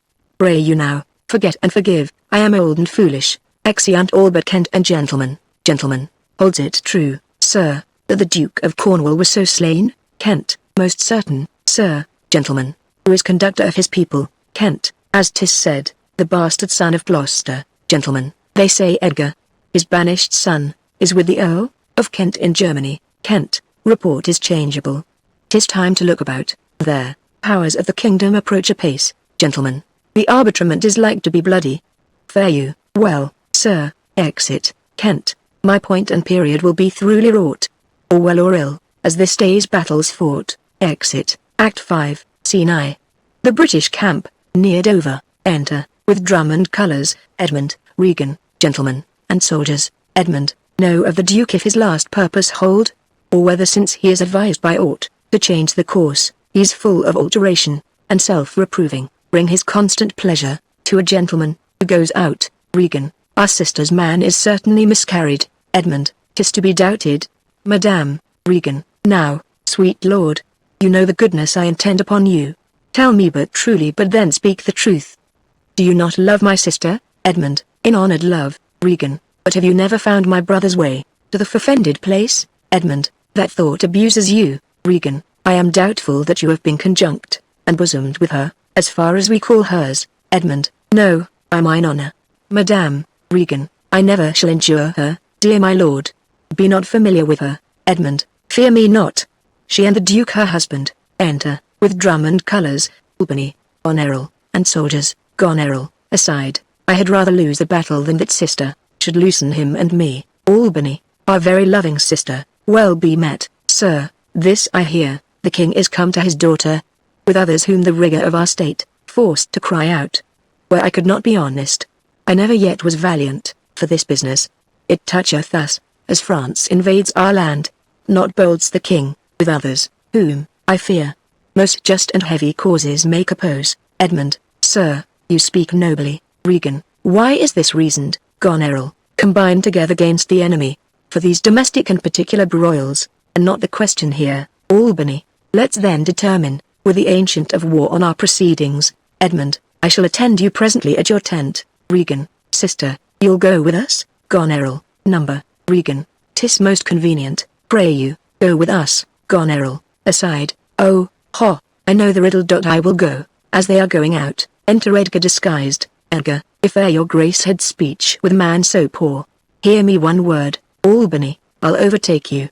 Speak. Exeunt Albert, Albany and Edgar. Edgar, before you fight the battle, ope this letter. If you have victory, let the trumpet sound, for him that brought it. Wretched though I seem, I can produce a champion that will prove what is avouched there.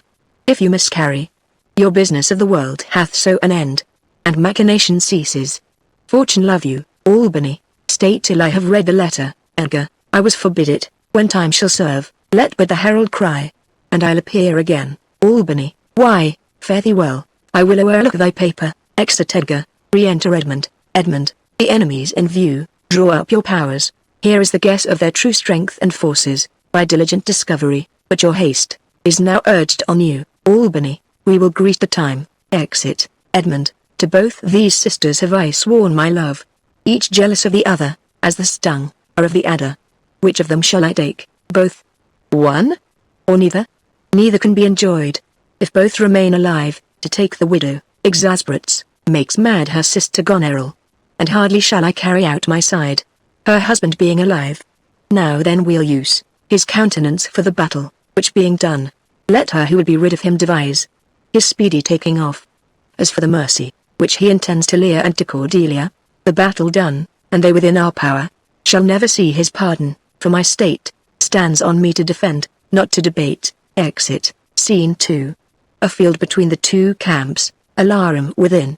Enter, with drum and colours, King Lear, Cordelia, and soldiers, over the stage, and exeunt. Enter Edgar and Gloucester. Edgar, here, father, take the shadow of this tree, for your good host, pray that the right may thrive. If ever I return to you again, I'll bring you comfort. Gloucester. Grace go with you, sir. Exit Edgar, alarum and retreat within. Re-enter Edgar. Edgar.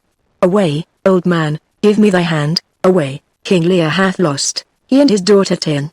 Give me thy hand. Come on, Gloucester. No father, sir, a man may rot even here. Edgar. What? In ill thoughts again? Men must endure, their going hence, even as their coming hither. Ripeness is all. Come on, Gloucester, and that's true too. Exeunt. Scene 3. The British camp near Dover. Enter, in conquest, with drum and colours, Edmund, King Lear and Cordelia, prisoners, captain, soldiers, and see, Edmund, some officers take them away, good guard, until their greater pleasures first be known, that are to censure them. Cordelia, we are not the first, who, with best meaning, have incurred the worst. For thee, oppressed king, am I cast down. Myself could else outfrown false fortune's frown. Shall we not see these daughters and these sisters? King Lear, no, no, no, no. Come, let's away to prison. We two alone will sing like birds i' the cage. When thou dost ask me blessing, I'll kneel down, and ask of thee forgiveness, so we'll live, and pray, and sing, and tell old tales, and laugh at gilded butterflies, and hear poor rogues talk of court news, and we'll talk with them too.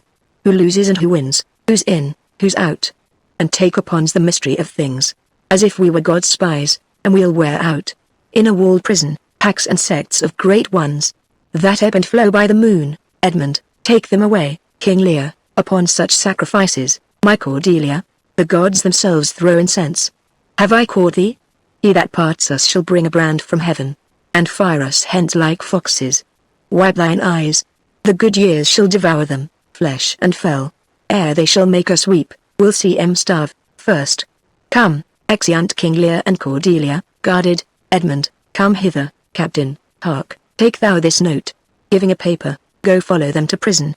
One step I have advanced thee, if thou dost, as this instructs thee, thou dost make thy way, to noble fortunes. Know thou this, that men, are as the time is, to be tender-minded, does not become a sword. Thy great employment will not bear question, either say thou'lt do tea, or thrive by other means. Captain, I'll do tea, my lord. Edmund, about it, and right happy when thou hast done. Mark, I say, instantly, and carry it so, as I have set it down. Captain, I cannot draw a cart, nor eat dried oats. If it be man's work, I'll do tea. Exit, flourish. Enter Albany, Goneril, Regan, another captain, and soldiers. Albany, sir, you have shown today your valiant strain, and fortune led you well. You have the captives, that were the opposites of this day's strife. We do require them of you, so to use them, as we shall find their merits and our safety, may equally determine. Edmund, sir, I thought it fit, to send the old and miserable king, to some retention and appointed guard, whose age has charms in it, whose title more, to pluck the common bosom on his side, and turn our impressed lances in our eyes, which do command them. With him I send the queen, my reason all the same, and they are ready, tomorrow, or at further space, to appear, where you shall hold your session. At this time, we sweat and bleed, the friend hath lost his friend, and the best quarrels, in the heat, are cursed by those that feel their sharpness. The question of Cordelia and her father requires a fitter place. Albany, sir, by your patience, I hold you but a subject of this war, not as a brother. Regan, that's as we list to grace him, methinks our pleasure might have been demanded, ere you had spoke so far. He led our powers, bore the commission of my place and person, the which immediacy may well stand up, and call itself your brother. Goneril, not so hot, in his own grace he doth exalt himself, more than in your addition. Regan, in my rights, by me invested, he compeers the best. Goneril, that were the most, if he should husband you. Regan, jesters do oft prove prophets. Goneril, holla, holla, that I that told you so looked but a squint. Regan, lady, I am not well, else I should answer, from a full-flowing stomach. General, take thou my soldiers, prisoners, patrimony. Dispose of them, of me, the walls are thine. Witness the world, that I create thee here, my lord and master. Goneril, mean you to enjoy him? Albany, the let alone lies not in your good will, Edmund, nor in thine, Lord. Albany, half-blooded fellow, yes. Regan, to Edmund, let the drums strike, and prove my title thine. Albany, stay yet, hear reason. Edmund, I arrest thee, on capital treason, and, in thine attaint, this gilded serpent, pointing to Goneril, for your claim, fair sister. I bear it in the interest of my wife, 'tis she is subcontracted to this lord, and I, her husband, contradict your bans. If you will marry, make your loves to me. My lady is bespoke. Goneril, an interlude. Albany, thou art armed. Gloucester, let the trumpet sound. If none appear to prove upon thy head, thy heinous, manifest, and many treasons, there is my pledge. Throwing down a glove, I'll prove it on thy heart. Ere I taste bread, thou art in nothing less than I have here proclaimed thee. Regan, sick, oh, sick. Goneril, aside, if not, I'll ne'er trust medicine. Edmund, there's my exchange. Throwing down a glove, what in the world he is, that names me traitor, villain like he lies. Call by thy trumpet, he that dares approach. On him, on you, do not. I will maintain my truth and honor firmly. Albany, a herald, ho. Edmund, a herald, ho. A herald. Albany, trust to thy single virtue, thy soldiers, all levied in my name, have in my name, took their discharge. Regan, my sickness grows upon me. Albany, she is not well, convey her to my tent. Exit Regan, led, enter a herald, come hither. Herald, let the trumpet sound, and read out this. Captain, sound, trumpet. A trumpet sounds. Herald, reads, if any man of quality or degree within the lists of the army will maintain upon Edmund, supposed Earl of Gloucester, that he is a manifold traitor, let him appear by the third sound of their trumpet. He is bold in his defense. Edmund, sound, first trumpet. Herald, again, second trumpet. Herald, again, third trumpet. Trumpet answers within. Enter Edgar, at the third sound, armed, with a trumpet before him. Albany, ask him his purposes, why he appears, upon this call o' the trumpet. Herald, what are you, your name, your quality, and why you answer this present summons? Edgar, no, my name is lost, by treason's tooth-bare Norn and Cankobit. Yet am I noble as the adversary, I come to cope. Albany, which is that adversary? Edgar, what's he that speaks for Edmund Earl of Gloucester? Edmund, himself, what say'st thou to him? Edgar, draw thy sword, that, if my speech offend a noble heart, thy arm may do thee justice. Here is mine. Behold, it is the privilege of mine honours, my oath, and my profession. I protest, make thy strength, youth, place, and eminence, despite thy victor sword and fire new fortune, thy valour and thy heart, thou art a traitor, false to thy gods, thy brother, and thy father, conspirant gainst this high illustrious prince, and, from the extremest upward of thy head, to the descent and dust below thy foot, a most toad-spotted traitor. Say thou no. This sword, this arm, and my best spirits, are bent, to prove upon thy heart, whereto I speak. Thou list, Edmund, in wisdom I should ask thy name, but, since thy outside looks so fair and warlike, and that thy tongue some say of breeding breathes. What safe and nicely I might well delay, by rule of knighthood, I disdain and spurn. Back do I trust these treasons to thy head. With the hell-hated lie o'erwhelm thy heart, which, for they yet glance by and scarcely bruise, this sword of mine shall give them instant way, where they shall rest forever. Trumpets, speak, alarums. They fight. Edmund falls, Albany, save him, Goneril, this is practice, Gloucester. By the law of arms thou wast not bound to answer, an unknown opposite, thou art not vanquished, but cozened and beguiled, Albany, shut your mouth, dame, or with this paper shall I stop it. Hold, sir, thou worse than any name, read thine own evil. No tearing, lady, I perceive you know it. Gives the letter to Edmund, Goneril, say, if I do, the laws are mine, not thine. Who can arraign me for't, Albany, most monstrous? Oh, know'st thou this paper, Goneril? Ask me not what I know. Exit, Albany, go after her, she's desperate, govern her. Edmund, what you have charged me with, that have I done, and more, much more, the time will bring it out. 'Tis past, and so am I. But what art thou, that hast this fortune on me? If thou right noble, I do forgive thee, Edgar, let's exchange charity. I am no less in blood than thou art, Edmund. If more, the more thou hast wronged me. My name is Edgar, and thy father's son. The gods are just, and of our pleasant vices, make instruments to plague us. The dark and vicious place where thee he got, cost him his eyes. Edmund, thou hast spoken right, 'tis true. The wheel is come full circle. I am here, Albany, methought thy very gate did prophesy, a royal nobleness, I must embrace thee. Let sorrow split my heart, if ever I did hate thee or thy father, Edgar, worthy prince. I note, Albany, where have you hid yourself? How have you known the miseries of your father, Edgar? By nursing them, my lord. List a brief tale. And when 'tis told, oh, that my heart would burst, the bloody proclamation to escape, that followed me so near, oh, our lives' sweetness, that we the pain of death would hourly die, rather than die at once! Taught me to shift, into a madman's rags, to assume a semblance, that very dogs disdained, and in this habit, met I my father with his bleeding rings. Their precious stones new lost, became his guide, led him, begged for him, saved him from despair. Never, oh fault!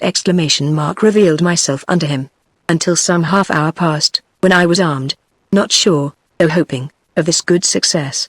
I asked his blessing, and from first to last, told him my pilgrimage, but his flawed heart, alack, too weak the conflict to support, twixt two extremes of passion, joy and grief, burst smilingly. Edmund, this speech of yours hath moved me, and shall perchance do good, but speak you on. You look as you had something more to say, Albany. If there be more woeful, hold it in, for I am almost ready to dissolve. Hearing of this, Edgar, this would have seemed a period, to such as love not sorrow, but another, to amplify too much, would make much more. And top extremity, whilst I was big in clamour came the inner man, who, having seen me in my worst estate, shunned my abhorred society, then, finding, it was that so endured, with his strong arms, he fastened on my neck, and bellowed out, as hell burst to heaven, threw him on my father, told the most piteous tale of Lear and him, that ever ear received, which in recounting, his grief grew puissant and the strings of life, began to crack. Twice then the trumpets sounded, and there I left him tranced, Albany. But who was this, Edgar? Kent, sir. The banished Kent, who in disguise, followed his enemy king, and did him service, improper for a slave. Enter a gentleman, with a bloody knife. Gentleman, help, help, oh, help, Edgar. What kind of help, Albany? Speak, man, Edgar, what means that bloody knife? Gentleman, 'tis hot, it smokes. It came even from the heart of she's dead, Albany. Who dead? Speak, man, gentleman. Your lady, sir, your lady, and her sister, by her is poisoned. She hath confessed it, Edmund. I was contracted to them both, all three. Now marry in an instant, Edgar. Here comes Kent, Albany. Produce their bodies, be they alive or dead. This judgment of the heavens, that makes us tremble, touches us not with pity. Exit gentleman, enter Kent. Oh, is this he? The time will not allow the compliment, which very manners urges. Kent, I am come, to bid my king and master I good night. Is he not here? Albany, great thing of us forgot. Speak, Edmund, where's the king? And where's Cordelia? Seest thou this object, Kent? The bodies of Goneril and Draken are brought in, Kent. Alack, why thus, Edmund? Yet Edmund was beloved. The one the other poisoned for my sake. And after slew herself, Albany, even so. Cover their faces, Edmund, I pant for life, some good I mean to do. Despite of mine own nature. Quickly send, be brief in it, to the castle, for my writ is on the life of Lear and on Cordelia. Nay, send in time, Albany, run, oh, run, Edgar, to who, my lord? Who hath the office?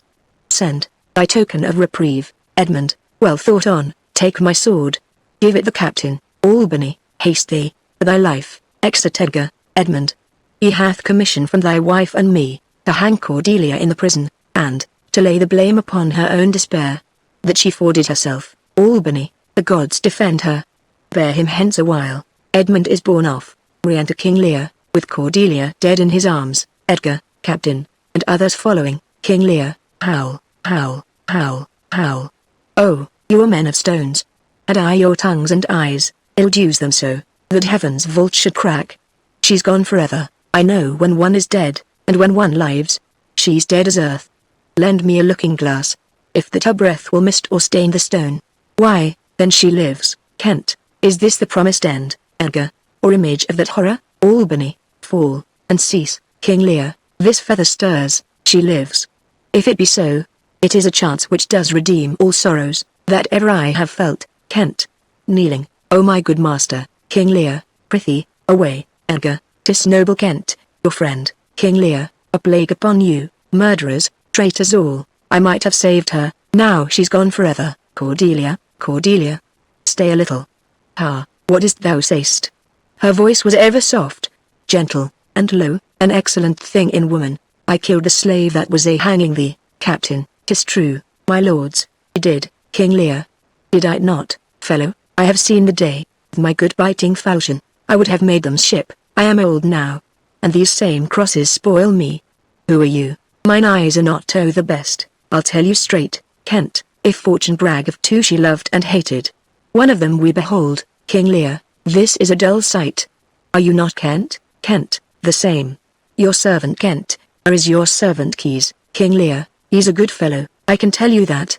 He'll strike, and quickly too, he's dead and rotten, Kent. No, my good lord, I am the very man, King Lear, I'll see that straight, Kent, that, from your first of difference and decay, have followed your sad steps, King Lear, you are welcome hither, Kent, nor no man else, all's cheerless, dark, and deadly, your eldest daughters have fordone themselves, and desperately are dead, King Lear, so I think, Albany, he knows not what he says, and vain it is, that we present us to him, Edgar, very bootless, enter a captain, Edmund is dead, my lord, Albany, that's but a trifle here, you lords and noble friends, know our intent, what comfort to this great decay may come, shall be applied, for us we will resign, during the life of this old majesty, to him our absolute power, to Edgar and Kent, you, to your rights, with boot, and such addition as your honours, have more than merited. All friends shall taste, the wages of their virtue, and all foes, the cup of their deservings. Oh, see, King Lear, and my poor fool is hanged. No life, why should a dog, a horse, a rat, have life? And thou no breath at all? Thou'lt come no more. Never, pray you, undo this button, thank you, sir, do you see this? Look on her, look, her lips, look there, dies, Edgar, he faints. My lord, Kent, break, heart, I prithee, break, Edgar, look up, my lord, Kent, vex not his ghost, oh, let him pass. He hates him much, that would upon the rack of this tough world, stretch him out longer, Edgar, he is gone, indeed, Kent, the wonder is, he hath endured so long. He but usurped his life, Albany, bear them from hence. Our present business is general woe, to Kent and Edgar, friends of my soul, you twain, rule in this realm, and the good state sustain, Kent, I have a journey, sir, shortly to go. My master calls me, I must not say number, Albany, the weight of this sad time we must obey. Speak what we feel, not what we ought to say, the oldest hath borne most, we that are young, shall never see so much, nor live so long, exeunt, with a dead march.